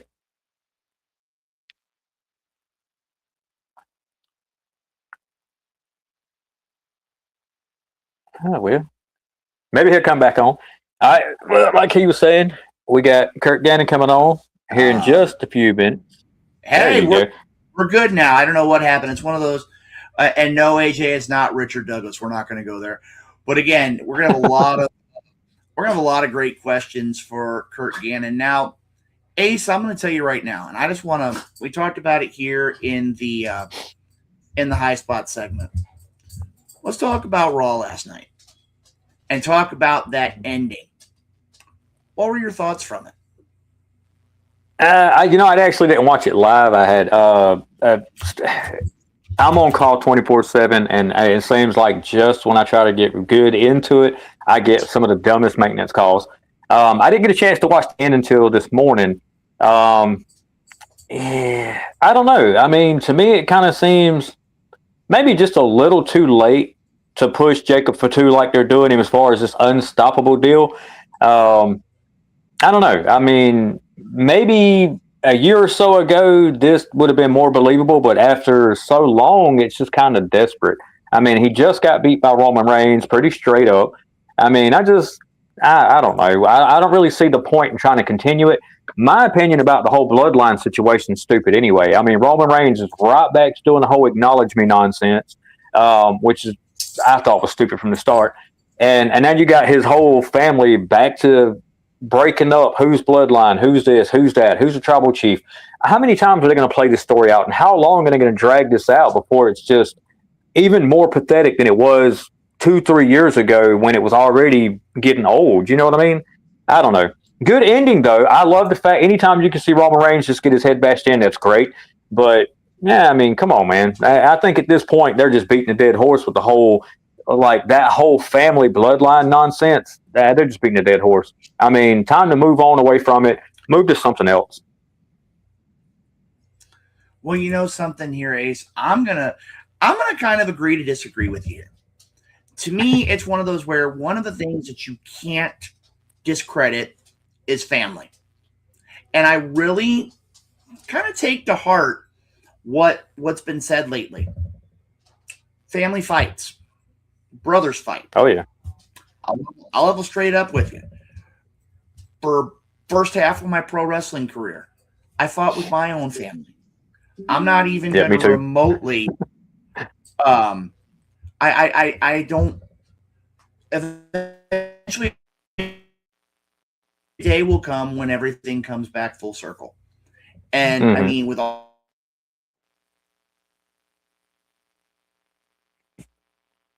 Yep. Did you freeze up again? Where you at? Dang. Well, I'll try to finish what he was saying. Yeah, I mean, it does come back full circle. I mean, my first part of my wrestling deal, and I wasn't in it as long as most of these people were, but oh man, for about a year or two, I fought my twin brother. I mean, we started as a tag team, and then we started fighting each other. We had to turn on each other, and it was this whole big dragged out story. So I fought my twin brother, oh man, for 2-3 years straight, and it was great matches, great times, great storytelling. I mean, after a while, it kind of got old, but I hope we didn't lose him permanently. Oh, where's it? Okay, let me get him back on here. Oh, there he is. You know what it is? I think I'm starting to take the idea. There's a lot of people who don't get along with me in the wrestling industry. I mean, I know I'm going to say his name. We haven't had anything from the snitch tonight. We haven't had anything. AJ Wallace keeps talking about Richard Douglas. He keeps talking about Stephen E. I'm surprised he hasn't thrown out Travis Cook yet. But when it comes down to it, family comes full circle. And if you look at it too, they've also been trimming down a lot of the MFT faction.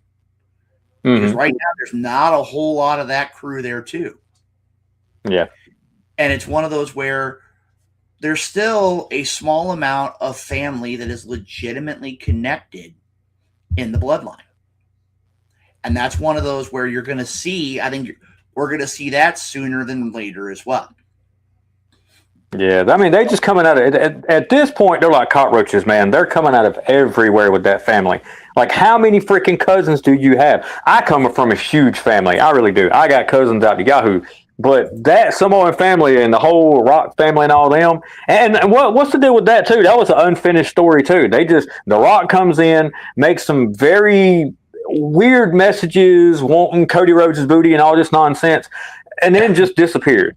You know, I don't know. I just think that whole storyline really just went nowhere, and I think they're kind of doing the same thing with Jacob Fatu.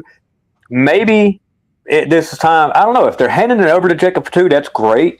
I know they dropped the ball with Sikoa, with Solo and everything.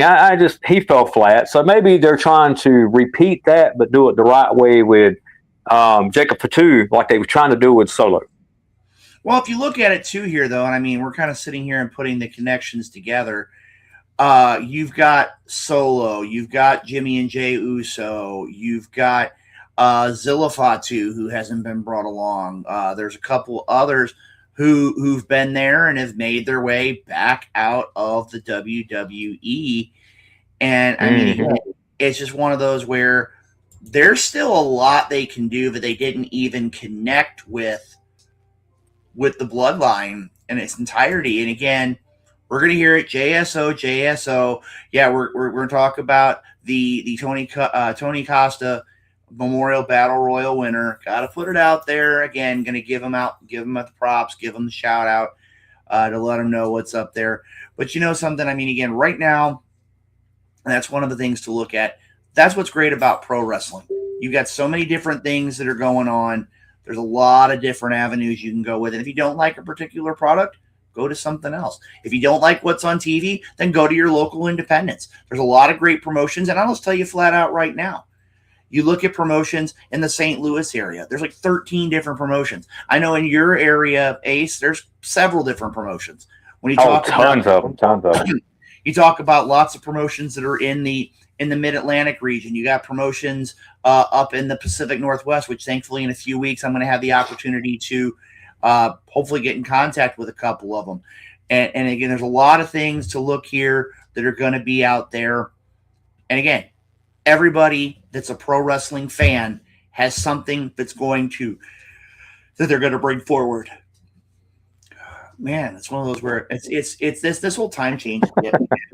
It really is. But you know, right now, again, we've got a lot of great things here, and also to make it a point, make sure again this coming Tuesday, WDWA Elevation with our good friend, longtime friend, our broadcast colleague, Hardcore Hoss. He's going to be on the program, talking with Gavin as well about how things go in the world of professional wrestling, WDWA. And I'm going to tell you right now, that's one of the few things that's left on my bucket list, is to make it a point to head out to a WDWA event. I mean, again, I've been to a lot of things in my career, but having that opportunity to make it out there to see WDWA in action is something I'm really looking forward to. Oh, yeah. I'm going to try to make my way up eventually. I mean, it's not too far of a drive. You know, I mean, it's a couple hours away, but, you know, it's the next state up. So I might can try to get up there. And I know around here we have Solid Rock Championship Wrestling, just right here out of Thomasville mostly, and that's a great group. I mean, it's run by a guy I'm trying to get that promoter on here as soon as I get a chance. This man has a great story to tell. You know, his wrestlers got a great deal, and every time I've been around him, I do security with him a lot when they have their shows, and I just love that family feel. I've never actually been to a promotion and worked with a promotion to where it really felt more like a family. And I give Solid Rock Championship Wrestling all the credit in the world. That's how it feels with them. You know, a very family-based kind of event. So if you ever get a chance to check them out when you're down in this area, by all means, check them out, and you'll see exactly what I'm talking about. These guys are great. So, well, and you know something, too, when you're talking about pro wrestling, there's a lot of professional wrestling here in the area. And I want to make it a point to share for those that are familiar with them. Dynamo Pro Wrestling will be returning to action this coming weekend at Wolf's Softball Den in Barnhart, Missouri. And matter of fact, I want to bring up some information. It's going to be on Saturday night, May the 16th, Wolf Softball Den, 7753 US 6167 in Barnhart. Tickets are $15. Kids are $5. Tickets are available at wolfshaven.com or at the Bar and Grill. 6 o'clock is when the doors to the venue, or the gates, I guess would say, would be open. And at 7 o'clock, the matches will be taking place. A lot of great talent on those events. And I'm going to tell you right now, you're going to have an opportunity to see great pro wrestling action here in the St. Louis area. The future of professional wrestling, as a longtime St. Louisan who went on to conquer the professional wrestling world, Delirious, to take it to the next level. The next level of professional wrestling here in the St. Louis area is going to be taking to the ring this coming Saturday. And you know something? When you sit here and you look at it, I got to tell you, I'm looking forward to things here, because in literally 2 minutes, we're going to have a man who takes wrestling to the next level.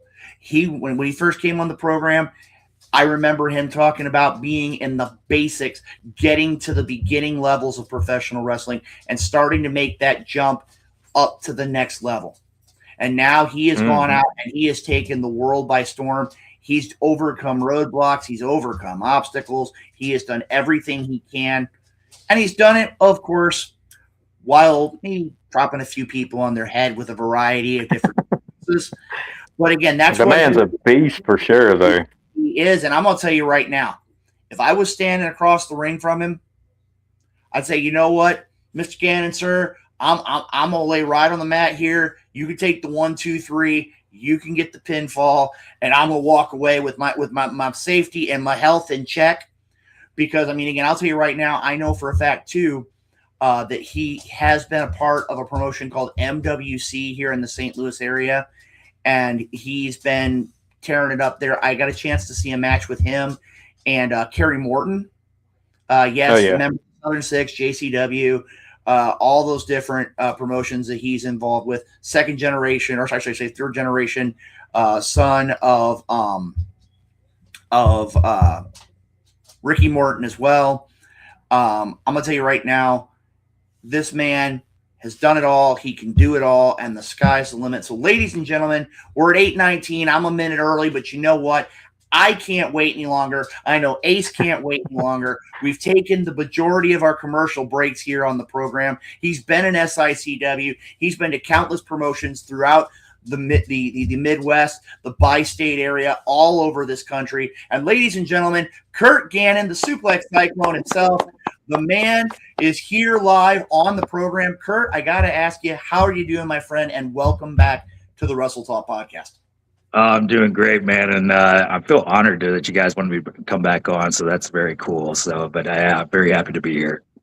Well, I gotta ask you, Curt, and we're gonna talk about getting everybody up to speed about your history and how things have changed since the last couple times you've been on the program. My question to you first is this: 2026, we're 4+ months into it.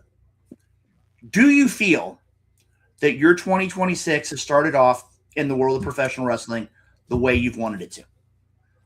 Yeah, actually, a few years ago, I actually got put out for about 6 months. I was on a high at that moment. I was with Control Your Narrative. I just showed up at NWA with EC3 and did like a little run-in invasion angle, and I was invited to come back. And then a month after, I tore my tendon in my right arm mid-match. Was out for 6 months. And then it was like building from, ground up again. So, last year I got back to, Rodney Mack actually reached out to me and wanted me to come down for NWA Texas. And I was pretty much hell-bent on getting back to where, to that opportunity, a bigger opportunity. So, Rodney hit me up and said, "Hey man, I want you to come down." And I jumped in a heartbeat. And then been running with it ever since. So 2026 has definitely started off the way that I wanted it to, because I've been working a lot with NWA, getting a little bit better and better every time. I'm down there at least once, twice a month in Texas, working with them. So it's opened a lot of opportunities, and it's kind of got me back to where I wanted to be. That, and I think it's really set me in the right path for 2026 for sure. Well, Curt, I got to tell you right now, and again, we've had a lot of different guests from a lot of different NWA affiliates, and I'm gonna have you have an opportunity here later on in the program to talk about some of these areas. And I know have been taking a look at your footage and taking a look at what you offer to the professional wrestling industry. Now, for those that don't know about you, can you give us a brief? I mean, again, a lot of our viewers know who you are, but give us a brief summary as to your starts in pro wrestling, how long you've been in the wrestling industry, and how the Suplex Cyclone came into being. Yeah, for sure. So I actually started when I was 18. I started with the guy that actually runs a school called XWC in Raytown, Missouri right now. And I was with him for a couple of years, and then Trevor Murdoch ended up, I'm good jumping a little too far. So I was with him with a couple of years, and then I decided to take some time off because I wanted to search for other opportunities, but there was just unfortunately not a lot around without traveling. And So I took a couple years off, focused on just doing martial arts, which is something that I still do to this day. And after that, I actually got back with the guys that ran with XWC, worked with them for a little bit. And then Trevor Murdoch opened a school in Lenexa, Kansas. So I jumped from there to go train with Trevor. Was with Trevor for about pretty close to a year until they ended up closing the school there. And then it just kind of snowballed from there. I ended up going under and training with Derek Stone, who was the guy that was one of the first graduates of Harley Race's school, and actually one of the guys that helped get Trevor trained and everything as well.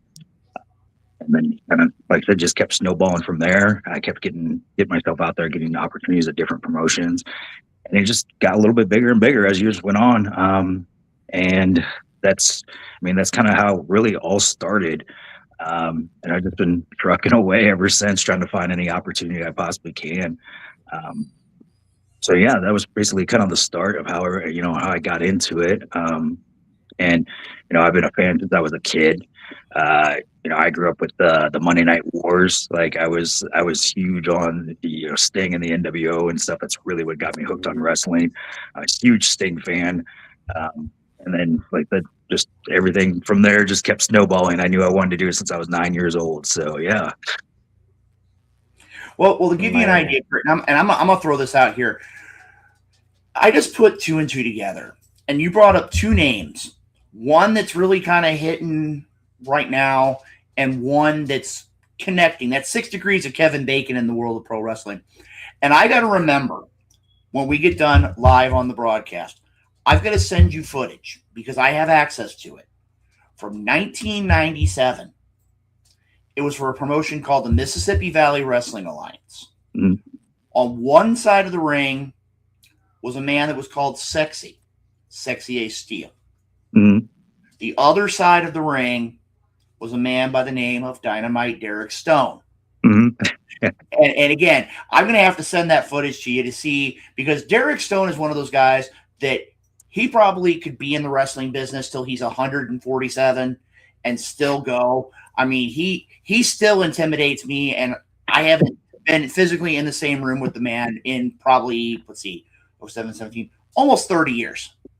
But when it comes down to it, Derek Stone knows what he's talking about inside the ring. And again, I want to give him a shout. I believe now he's out in Denver. I think he's affiliated with Rocky Mountain Pro. Mm-hmm. If I'm not mistaken. Again, if you're out in the Denver area, make it a point to check out Rocky Mountain Pro Wrestling. A lot of great wrestlers. Derek Stone's affiliated with them. I know that Dysfunction has made the journey out there a few times as well. But you did hit on one other point, and again, taking a complete right turn here. You talked about Trevor Murdoch. And for those that are familiar, in the last few days on the NWA broadcast, he announced his retirement from pro wrestling. I first of all, I'm going to ask, did you actually catch the interview, and what were your thoughts from said interview if you did catch it? Yeah, I did catch it. And I mean, part of me was like happy for him because he's done so much, and he's really worked his ass off in, pro wrestling. And then the other part was kind of bummed because I was like, I wanted to get like a match with him before, just like a bucket list match of like, it's always been a goal of mine that everybody that I've ever learned from and trained from that I at least get one match from. And unfortunately, I don't think I'll get that from Trevor unless for some reason he happens to come out of retirement. But very happy for him because, like I said, I know he's got a family, and I know, I'm sure he wants to focus on his family, and he really has nothing left to prove. Like, he's done everything, like they said in the interview. He's been in WWE, he's been in multiple NWA champion, and he's definitely made Harley proud. I can say that. So, well, one thing I'm going to throw out here, Curt, and again, this is one of those, maybe, hopefully, we can get I know he said in his interview, one thing that stuck with me is the idea that when he felt as though he was phoning it in, that it was time to go. To me, I still feel that he had some more left in the tank. But one thing I would love to see, and again, pulling that curtain a little bit, I would love to see his wealth of knowledge and expertise and his humbleness about how he shares the information, and he can continue carrying those stories along. I'd love to see him somewhere down the road as an agent or or something along the lines. And again, a perfect fit would be the NWA. And like you said, the idea of his long-standing connection with Harley Race and World Legion Wrestling, again, great career. Had an opportunity to see, I believe you were there, if I'm not mistaken, I might be off, when he won the championship. It was either win or not challenge for it again here in St. Louis. And when he won that championship, having the opportunity with his family there, I brought one of my longtime friends in the industry, Steve Murphy, was there, several others, and being there live in St. Louis to see that happen at the Chase was definitely one of those, the feel-good moment of his career. Now, I'm going to turn things over to my broadcast colleague, Ace, because I know Ace has got a lot of the hard-hitting questions. And again, to give you an idea, I am not responsible for Ace, but I know he can more than handle things. So Ace, I'm going to turn things over to you. We got Curt Gannon, the Suplex Cyclone, right here. First and foremost, man, good God, if y'all have not seen this man, dude, flex for these people. Like, I've followed him, I've seen his matches, like his workout deals. This man's arms is bigger than my head, okay? This man is intimidating. So, like, as a fanboy, man, you know, I don't have quite the knowledge of, you know, like as far as your history and stuff like that. I mean, but I love watching your stuff, man. I followed you on Facebook a lot and everything. You mentioned kind of what got you into it and how long you've been a fan. What about it, you know, as far as just from a personal standpoint, as far as just in your life, what kind of difference has wrestling made in your life and what has it meant to you? Because I know it means a lot of stuff to different people. A lot of people it's the nostalgia, and a lot of people just has really personal meaning, you know, family ties, whatever. For you, outside of just being a fan, was there anything personal about it that just stood out and said, you know what, this is what I want my legacy to be? And what is it exactly as far as your legacy that you want to leave behind later for other people to follow? For on a personal level, I mean, you know, I didn't really think much of that when I was a kid. When I first like got it hooked onto it, you know, I just watched these guys and looked at them as superheroes, and I'm like, I don't know, I don't know how to explain it. It was like something I just feel like I had to do. Like it, you know, it felt like it me wanting to do it would give meaning to me in my life. Yeah. And Definitely. as I got older though and started, you know, actually doing shows and getting out there more and, you know, interacting with fans and stuff, I started noticing like how people like, you know, looked up to me and, you know, just a kid wanting an autograph or a picture or something with me, like is super humbling. And to sit there and know that these kids or, you know, fans or whatever look up to you just like the same way that you looked up to the guys that you watched on TV is just, it's unreal. Like I still to this day, no matter how long I've been doing it, sometimes it's still hard for me to wrap my head around it that I'm just looked up to at all, you know, by, you know, anyone. Oh, yeah. That it's, you know, very cool to sit there and think that, man, I'm like, do these kids like see me the same way I saw like Sting and all these guys, you know, growing up, you know, as you know, like I want to be like them. So on a personal level, I'd say that would be probably the biggest thing is just, you know, knowing just like the ability that I can impact people. I've even had people like even follow me, like when I was like trying to get back from my injury, that were just so inspired by me because like I was at the point that I couldn't do anything. I couldn't go work out. I was miserable. I gained weight. I was like super out of shape. And I started doing things where I started showing progress for everything that I was doing to get better and get me back onto the path that I needed to be. And just so many people were messaging me and like saying how much they were inspired by me and how I went for, you know, that I'm working hard to get back to something that, you know, some people would have just gave up doing.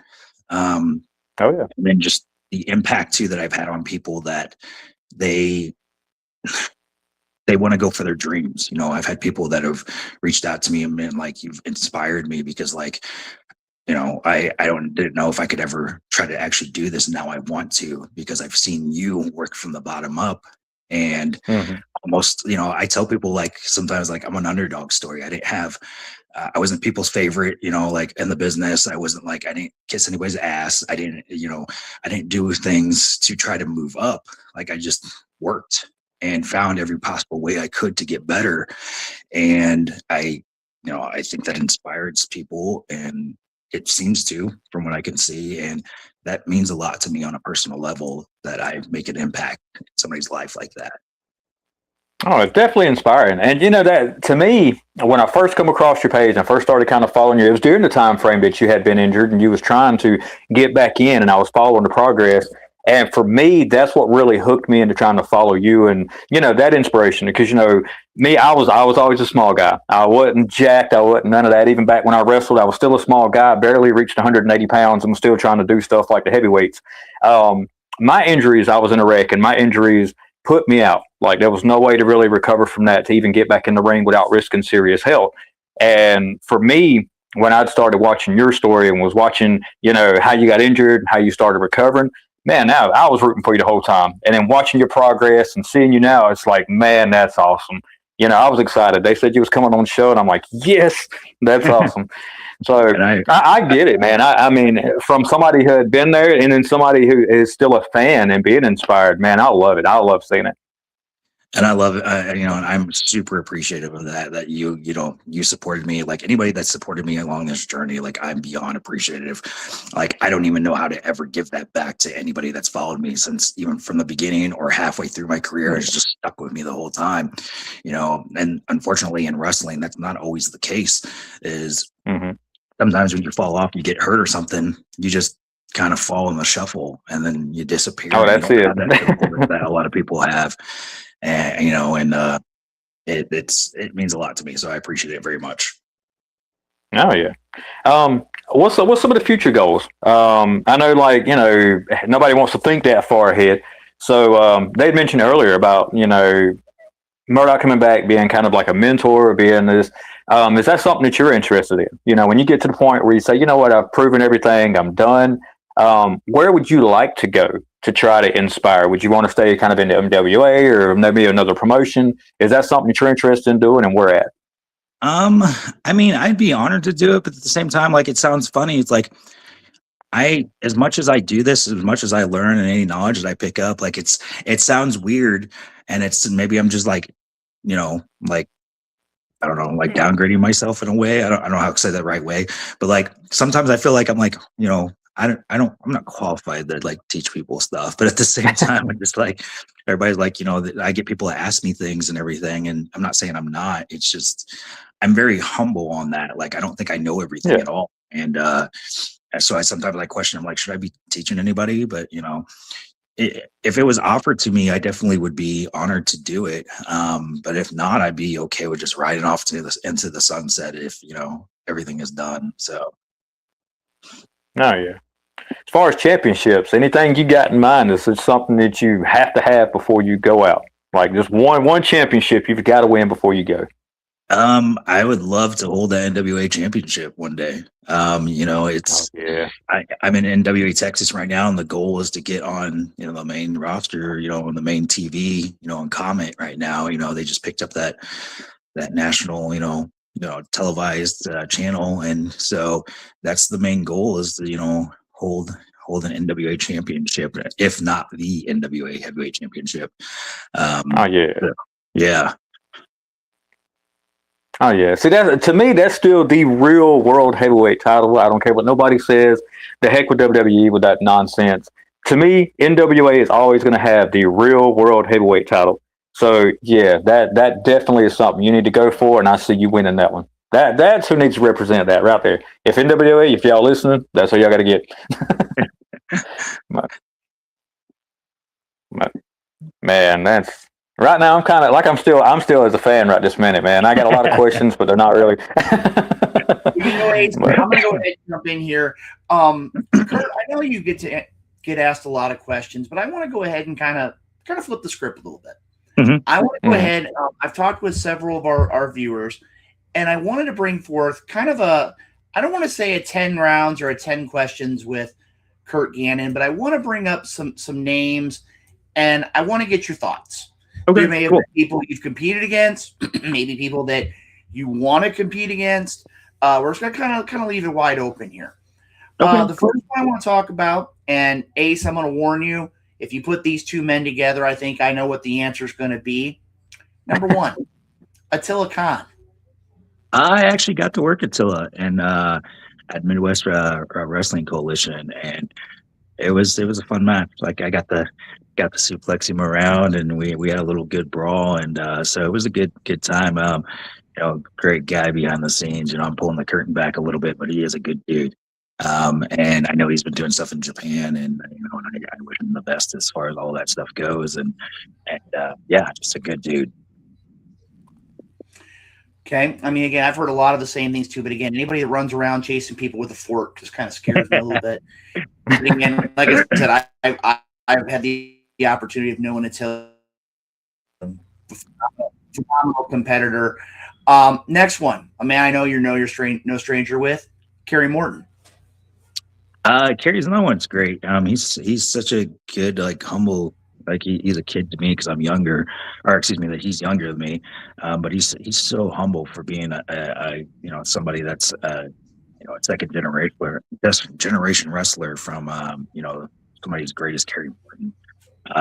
We had a good match also at Midwest Wrestling Coalition, and I honestly can't say enough good stuff about him. He's a good dude as well.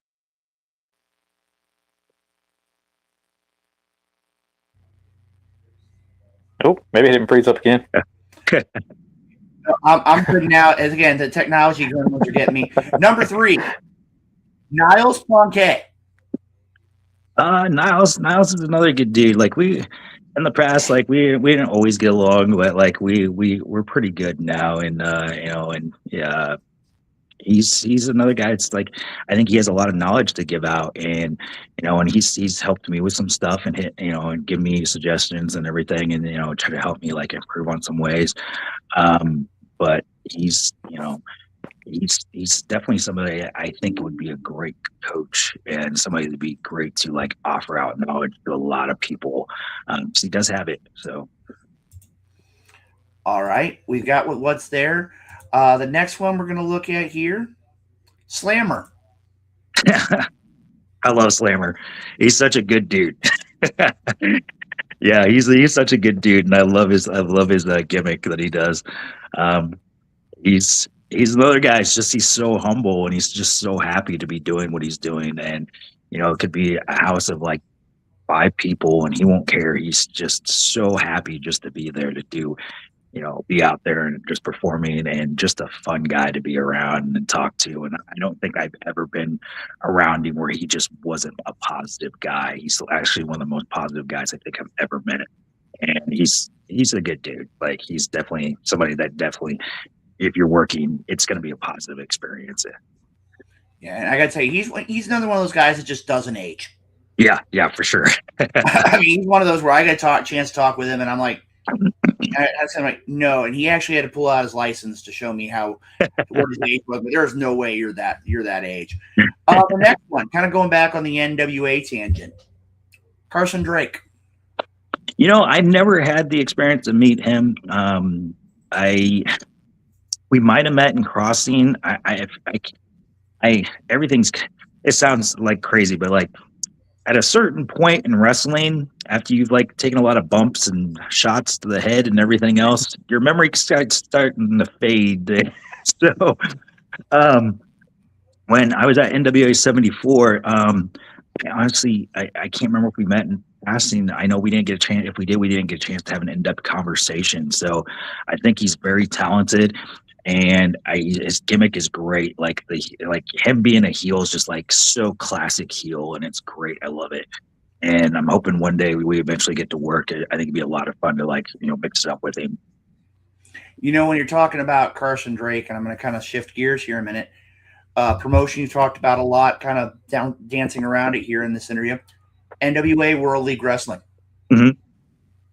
Your thoughts on NWA World League? And how they've made huge changes in the last year to 18 months.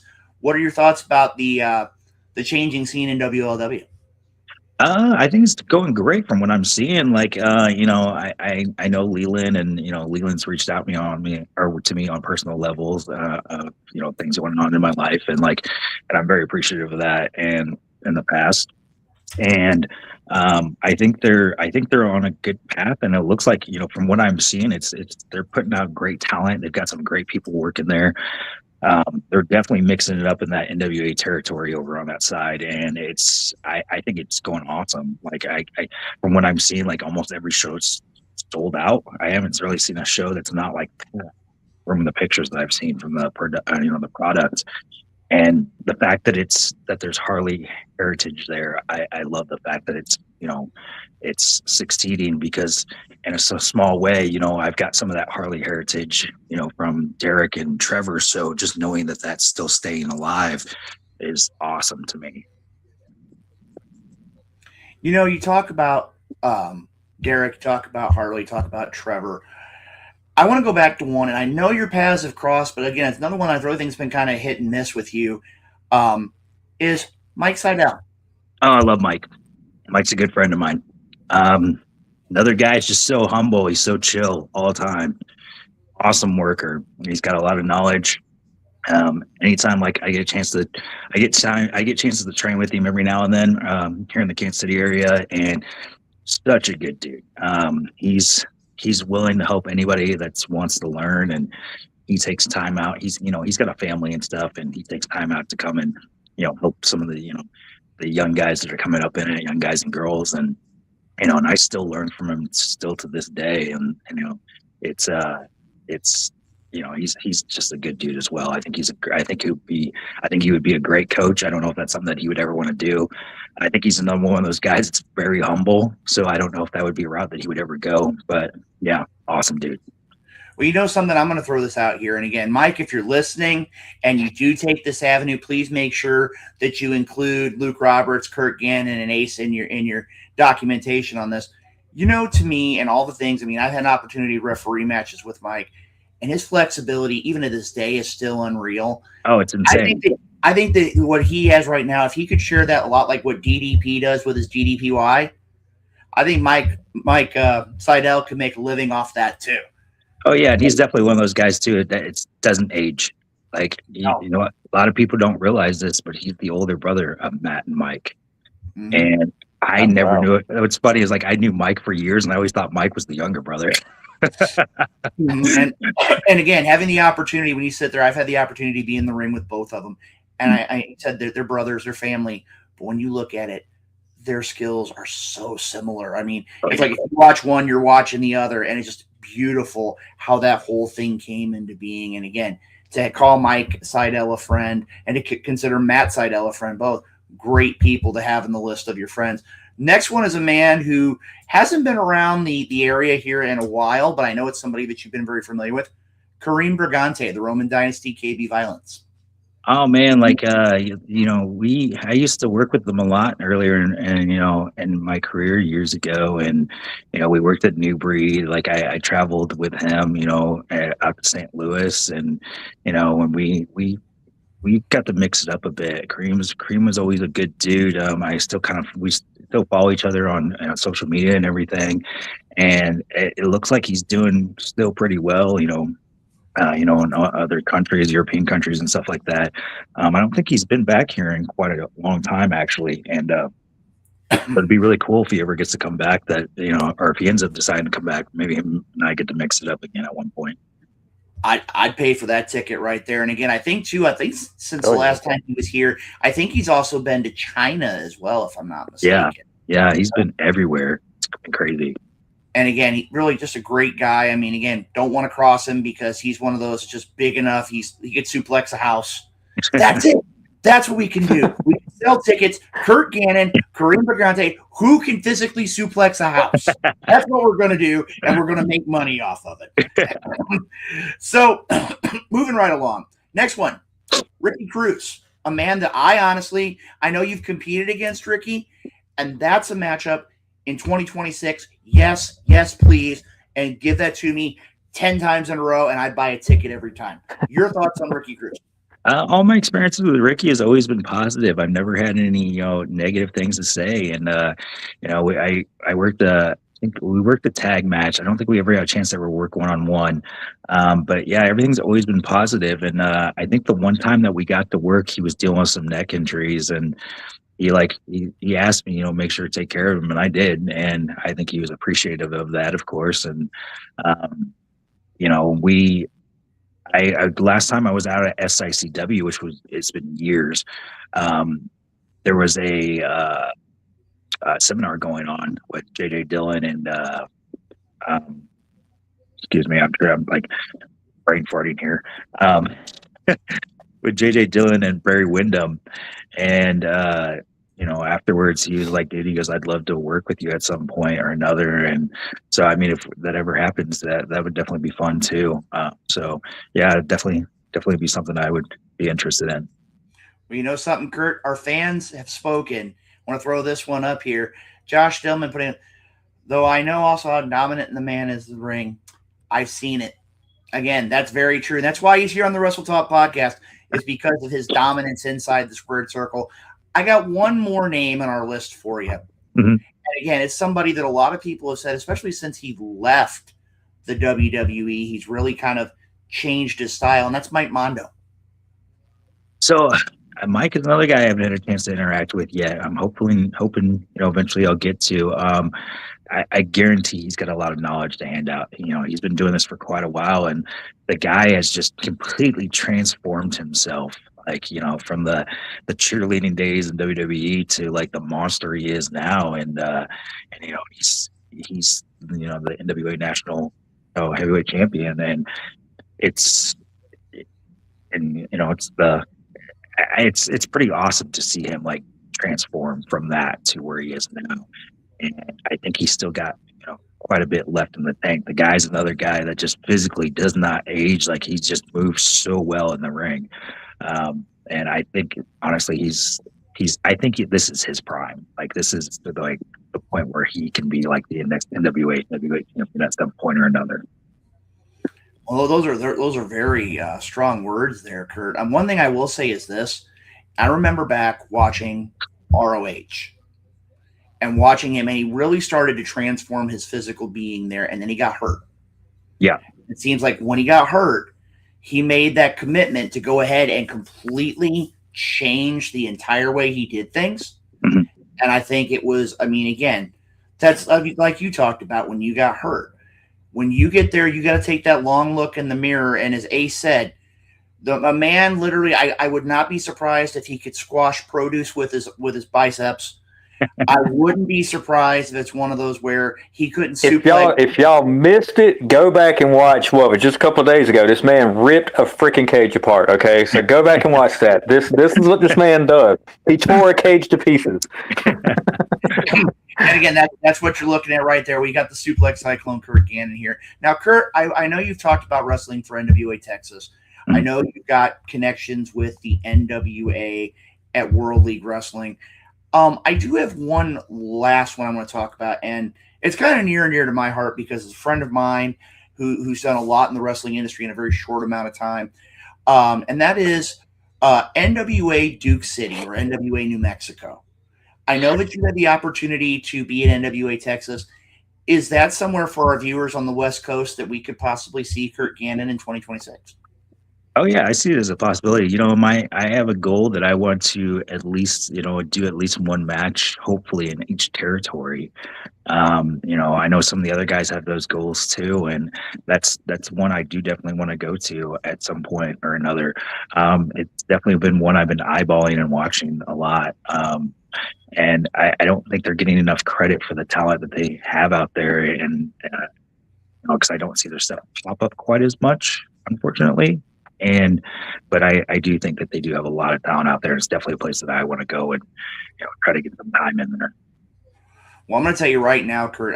When I look at the roster that they have there, as well as WLW, either one of them would be crazy not to pick you up. You've got the skills, Definitely. You've got the knowledge, you've got the ability, you've got everything that brings, to me, being as old as I am, and seeing the traditional NWA to where it is now, and what William Patrick Corgan's done, and what the management and the structure of the promotion has done, you fitting into any of those affiliates would be a great signing. I'm just going to say that right now. And at some point, I think we're going to be here. And actually, you know what I think we're going to do? I think right now we're going to put a brand new hashtag here for the Wrestle Talk podcast. I'm going to turn things over to Ace because I know the technology goblins are going to get me. I'm going to go ahead and turn things over to my broadcast colleague, and then he can give me the drum roll, and we're going to post a brand new hashtag that our followers need to have. So, Ace, I'm going to throw it back to you for another question here. Suplex Cyclone, Curt Gannon. He's Ace. I'm Luke Roberts. We're right here. Wrestle Talk Podcast. Hashtag WTP. Hashtag Wrestle Talk Podcast. Ace, I'm going to throw it back to you and see if our wonderful backstage folks in Gorilla can get this new hashtag up and we can share it with everybody. Bringing it back to this match I just watched or whatever, what in the world was going through your mind, like, just with that cage? I mean, that was impressive. So, mindset in that match, was that more just a rage type moment, or you just, I mean, what was going through your head? Because you haven't really seen anything like that since Kane's debut. Remember where he just walks up and he rips the door, the door off and all? What was you thinking at that moment? I mean, cage match, anything can happen. So, it's, and, I kept saying, you get me in the ring and you get me in a cage is like caging an animal. So you're going to find out what it's like to cage an animal. So, in the middle of the match, I went up top and I pulled a piece of the cage off, and then I was trying to use it. And then same with my opponent, he did the same thing, he pulled a small piece of the cage off. And then at that point, towards the end, I was like, nah, I'm just taking this whole cage wall down. So, let's use it. So yeah, it's, I always say when I get in the ring, it's like a switch, from who I am, like talking right now, to getting into what I say is Curt Gannon mode. It's like I just flip the switch. Oh yeah, it's beast mode. A whole other person. So, what got you into like the suplex? I mean, that's your thing, man. I mean, I've seen it; it's impressive. So, kind of for you, what really stuck with the suplex that where you just said, you know what, that's it. That's what I'm fixing to do to people and destroy them from here on out with using that. So before I started training with Trevor, I started really, incorporating a lot of throws and suplexes and stuff that I learned from martial arts. I did a little bit of amateur wrestling, not a lot, when I was in high school. Unfortunately, I wanted to do more, but it was one of those situations growing up. Had to either pick wrestling or get a job and pay for a car. I was a teenager. I wanted a car, but anyways, I started incorporating a lot of throws and suplexes and stuff that I learned from grappling and wrestling and martial arts, and it just kind of stuck. Like, people loved it. And one of the guys at the time I knew, he was like, dude, he goes, you're like a tornado or like a cyclone. He was like, you're like the suplex cyclone. And I'm like, I think we got something there. So stuck with it. Oh, yeah. But yeah, it's, I'm not trying to toot my own horn, but I know I'm a decently strong guy, and and I've suplexed massive men, and it's worked for me. I've suplexed guys that are pushing close to 500 pounds, and it makes the crowd pop. So it works. So it's just been something I've stuck with. And some of my favorite, wrestlers, as I started getting more into wrestling growing up, were guys that were suplex guys, like the Steiner brothers, Taz, Kurt Angle, Dan Severn. These were all guys that did suplexes. So it was just something that I just really liked and really got into. And like, it's just something that just stuck and worked well for me. Oh yeah. So like, as a fan, and also, you as a performer and all, what would be your I guess your fantasy match, your dream opponent? Mine, Shawn Michaels. Man, I would have loved to just match styles with him, even back when I was doing it and stuff. Me being a very smaller guy, that would have just fit. I would have loved it. And I tried to mimic a lot of what, his style, even when, back then. So for you, what is just that dream scenario, that dream match that you would love to be able to do? Oh man, there's so many. Like, if I could really narrow it down to one, maybe Kurt Angle. Like, that'd be amazing to ever get a chance to work with Kurt Angle. I mean, there's a list though that I could go through but I think that would probably be a top one. Oh man, I can see like you and Taz, man. That's what I'm thinking. Taz, like if he was still there, he was still, in his prime or whatever, that'd be awesome. But oh man, so as far as advice, and I try to ask, the guests and stuff like that, because a lot of people do look up to them, and they got their name out there. For younger wrestlers, people that's just now getting into it, guys that are trying to make a career and really make something of it, what advice would you give them? Because I know right from the rip, it's very discouraging at times, especially if you got a family, you got a job, and it's a really hard life. It's something that you have to be dedicated to. What would your advice be to any of the upcoming guys that are getting into the business that really want to make something of themselves? Like some of the best advice that I was given at one point, that it's always stuck with me and something that I've always kind of passed along was, this is, like you said, this is a hard business. There's a lot that you got to really put into it and sacrifice. But if you're willing to put in the work and you're willing to make the sacrifices, don't let anyone ever tell you that you can't do this. If this is what you want to do and you're willing to do everything that it takes to really get anywhere in this, I just would stick with that advice as far as like, just don't ever let anybody tell you that you're not capable of doing it, like, for whatever reason, and just stay with it. Definitely. Well, something, Ace? Go ahead. I'm going to throw it out here. We're going to go ahead. Actually, I got to give, again, another prop out to our great folks in the gorilla position. We've got several new hashtags. And those that are watching the program or follow the Wrestle Talk podcast, we're going to throw them all up here. First things first, Suplex Cyclone NWA 2026. We've got that there. Make sure, put that there in all their social media. Let them know what's up. But you also make it a point. We can go NWA Crossfire, or we can go NWA Southeast, NWA Chicago, NWA World League Wrestling, and, of course, our great friends over at NWA New Mexico. If you want to see Curt Gannon continue the journey in the NWA, make it a point to go on their social media, say, hey, the Suplex Cyclone wants to fulfill a goal. He wants to wrestle in all the territories. He wants to be a bigger part of the NWA. Make it a point to share that stuff out because, again, Curt Gannon has been a member of the Wrestle Talk podcast family for as long as I can remember, and I've been around a pretty long time, longer than Ace can remember. And when it comes down to it, again, it's been great. Now, Curt, I'm a level with you. You've been on the program before. You know what's coming up next. And I'm not going to hide it from you. It's the world famous Wrestle Talk Podcast Game Show Challenge. I know you're always up for a challenge, but I'm going to tell you this right now. This guy right here, again, technology and trying to figure the laws of which way I have to put things there. My thing is, he has this thing, and he told me off air that he wants to be undefeated in 2026. Okay. I think right now that idea ends right here tonight with you. So I think that ended like 4 shows ago.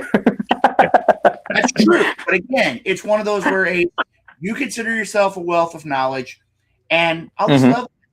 If you don't play the game the way it is, he's going to find a way to come to your house and suplex you out your shoes. And it's going to wind up like you're going to wind up like Terry Funk in Hell in the Cell minus your shoes, and then we're all going to be looking, going, whose shoes are those? There you go. So hey, at least I get to take a week off of work. I don't know if I go that far, but ladies and gentlemen, as we have right here, let's go ahead if we can get our media team in the back. And before we go, Josh Stillman had a lot of great comments, and then he turns around and puts this out there. Let's throw that out there again. Josh, I'll warn you, I wouldn't make too many more of those because he will suplex you out your shoes. So at this point, if our gorilla position will be ready, let's go ahead and hit the music for the world famous Wrestle Talk podcast game show.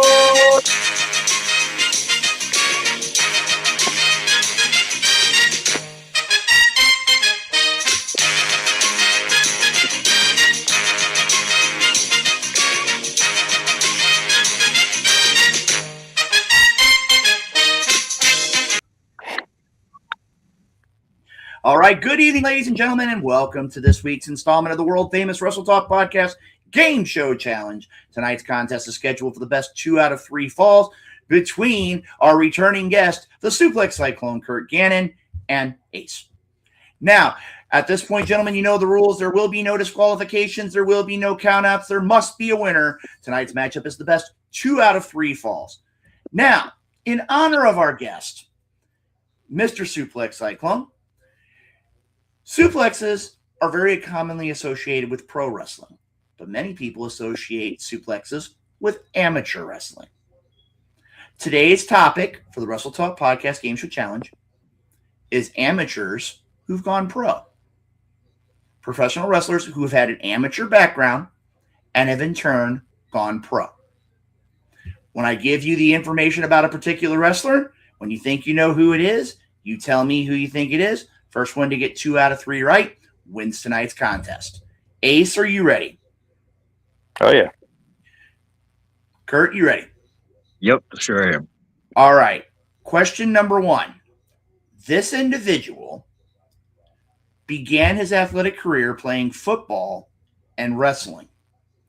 He went on to the University of Oklahoma to continue in both sports. After being seen by Jerry Briscoe and Jim Ross, he went on to capture World Championship gold in the WWE and moved on to AEW as a member of Chris Jericho's Jericho Appreciation Society. He's also been in mixed martial arts. Name him. Jack Swagger. That is correct. First fall goes to Curt Gannon. So at this point, it's 1-0. Gentlemen, are you ready for round 2? Gotta get our applause in. We ready for question number 2? Mm-hmm.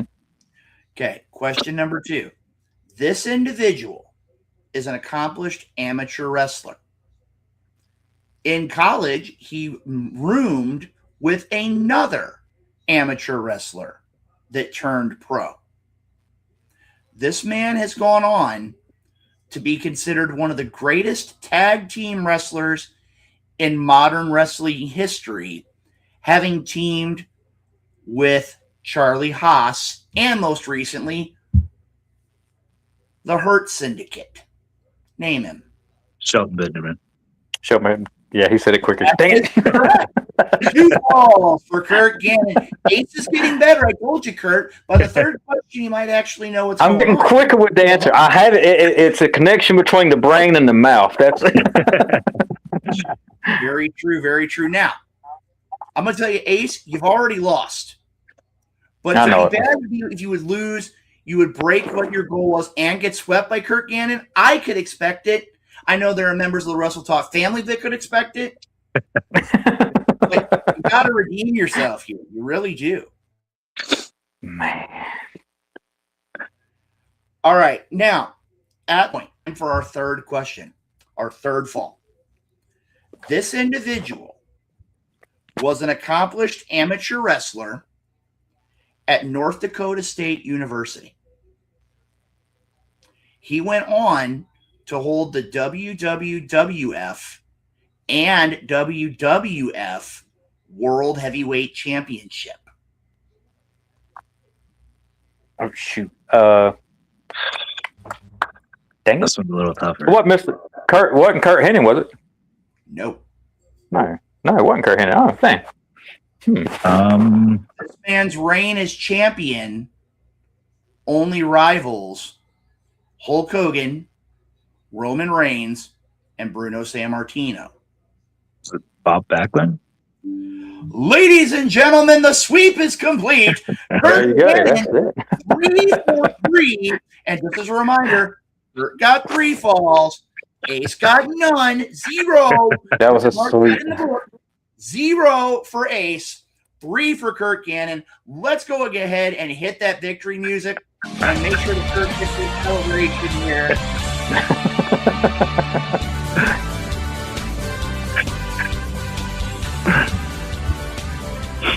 All right. Well, like I said, everything that I've wanted out of this interview and more has happened, and Ace getting Oh, yeah. the icing on the cake. Oh, that made it better. The music going I blame it on old age. I'm getting old.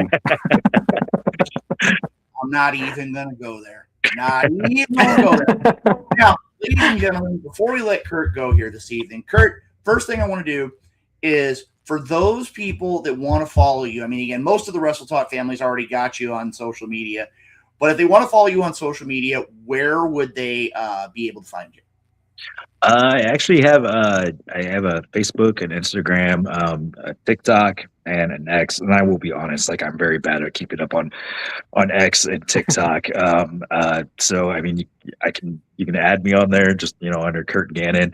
I believe X is just to show you how long it's been since I've used X. I believe it's at Suplex the World. And then my TikTok is CG Suplex Cyclone. And Curt Gannon, that's the name on there. And then Facebook, same thing. Curt Gannon. I've got a fan page that I have that you can send me likes on there, or you can follow me on more my personal page. I don't accept a whole lot of friend requests, I'm going to be honest, but you can definitely follow me on my personal page. And then of course Instagram is CG Suplex Cyclone Curt Gannon. I definitely put a lot of stuff on there, so a good way to keep up with me there as well. Very true, very true. And like I said, for those that want to see you live, I know you're all around the place. You've traveled the country. You compete inside the famed squared circle. For those that are going to see you in the next few weeks, where are you going to be if they want to catch you in ring action? As we said, suplexing people on their heads. Mm-hmm. Where can they see you? So here next month, I'll be at Central Empire Wrestling. I believe that's. I'm so bad at with dates without looking at my calendar. I believe that's the last weekend, the last Saturday of the month. And then I'll be at Texas Style Wrestling, so NWA Texas other affiliate on, I believe it's June 6th. So yeah, there's kind of some of the ones coming up. I'm going to be honest, I haven't been taking a lot of bookings, a lot of places, just because I've been super focused on getting any way I possible prepared for NWA for them on every level I can. So, but those are the ones I've got coming up. And something, Curt, as we said before, we're going to make it a point for those that are watching, and I'm going to put this up here one more time. For those watching the program, hashtag Suplex Cyclone NWA 2026. We're going to make sure that gets trending for you because, again, you've been a member of the Wrestle Talk family for as long as I can possibly remember, and I know for a fact that the fans have thoroughly enjoyed this interview. Curt, again, thank you for joining us here tonight. It's always an honor and a privilege, and like I said, I'm going to make it a point soon. You'll see something hopefully in the next day or two, a message of where you can see that match happen, because then you can go to Derek and say, remember when?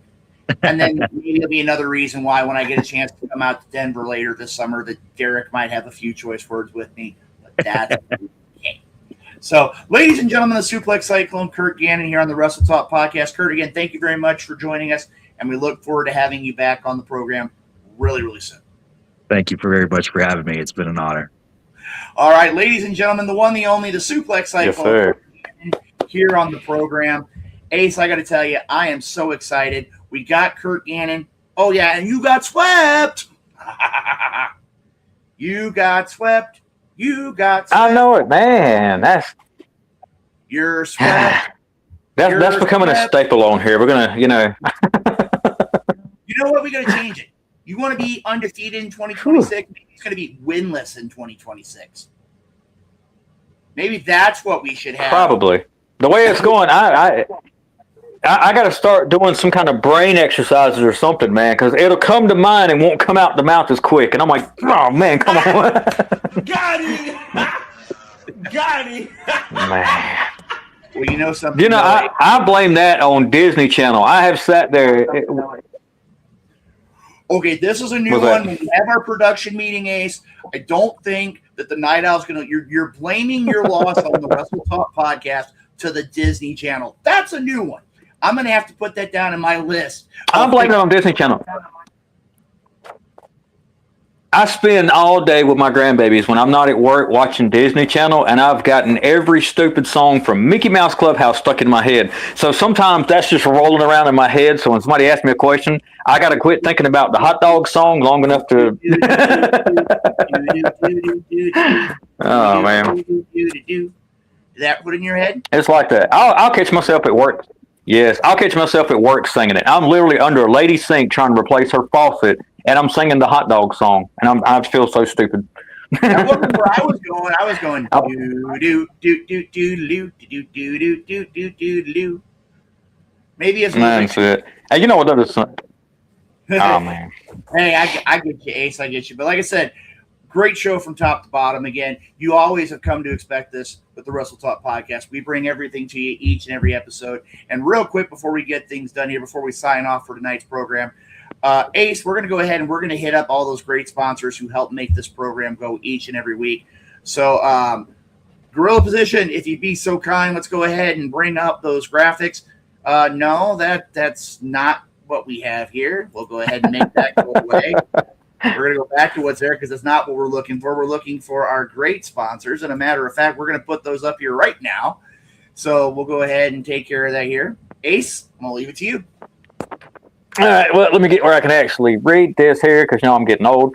Wrestle Talk Podcast would like to thank the Independent St. Louis Wrestling Hall of Fame, Doomed Outfitters World Domination Wrestling Alliance, and the FWWC World Premier Fantasy Wrestling. Let it scroll right back through here again because I know I missed a couple of them.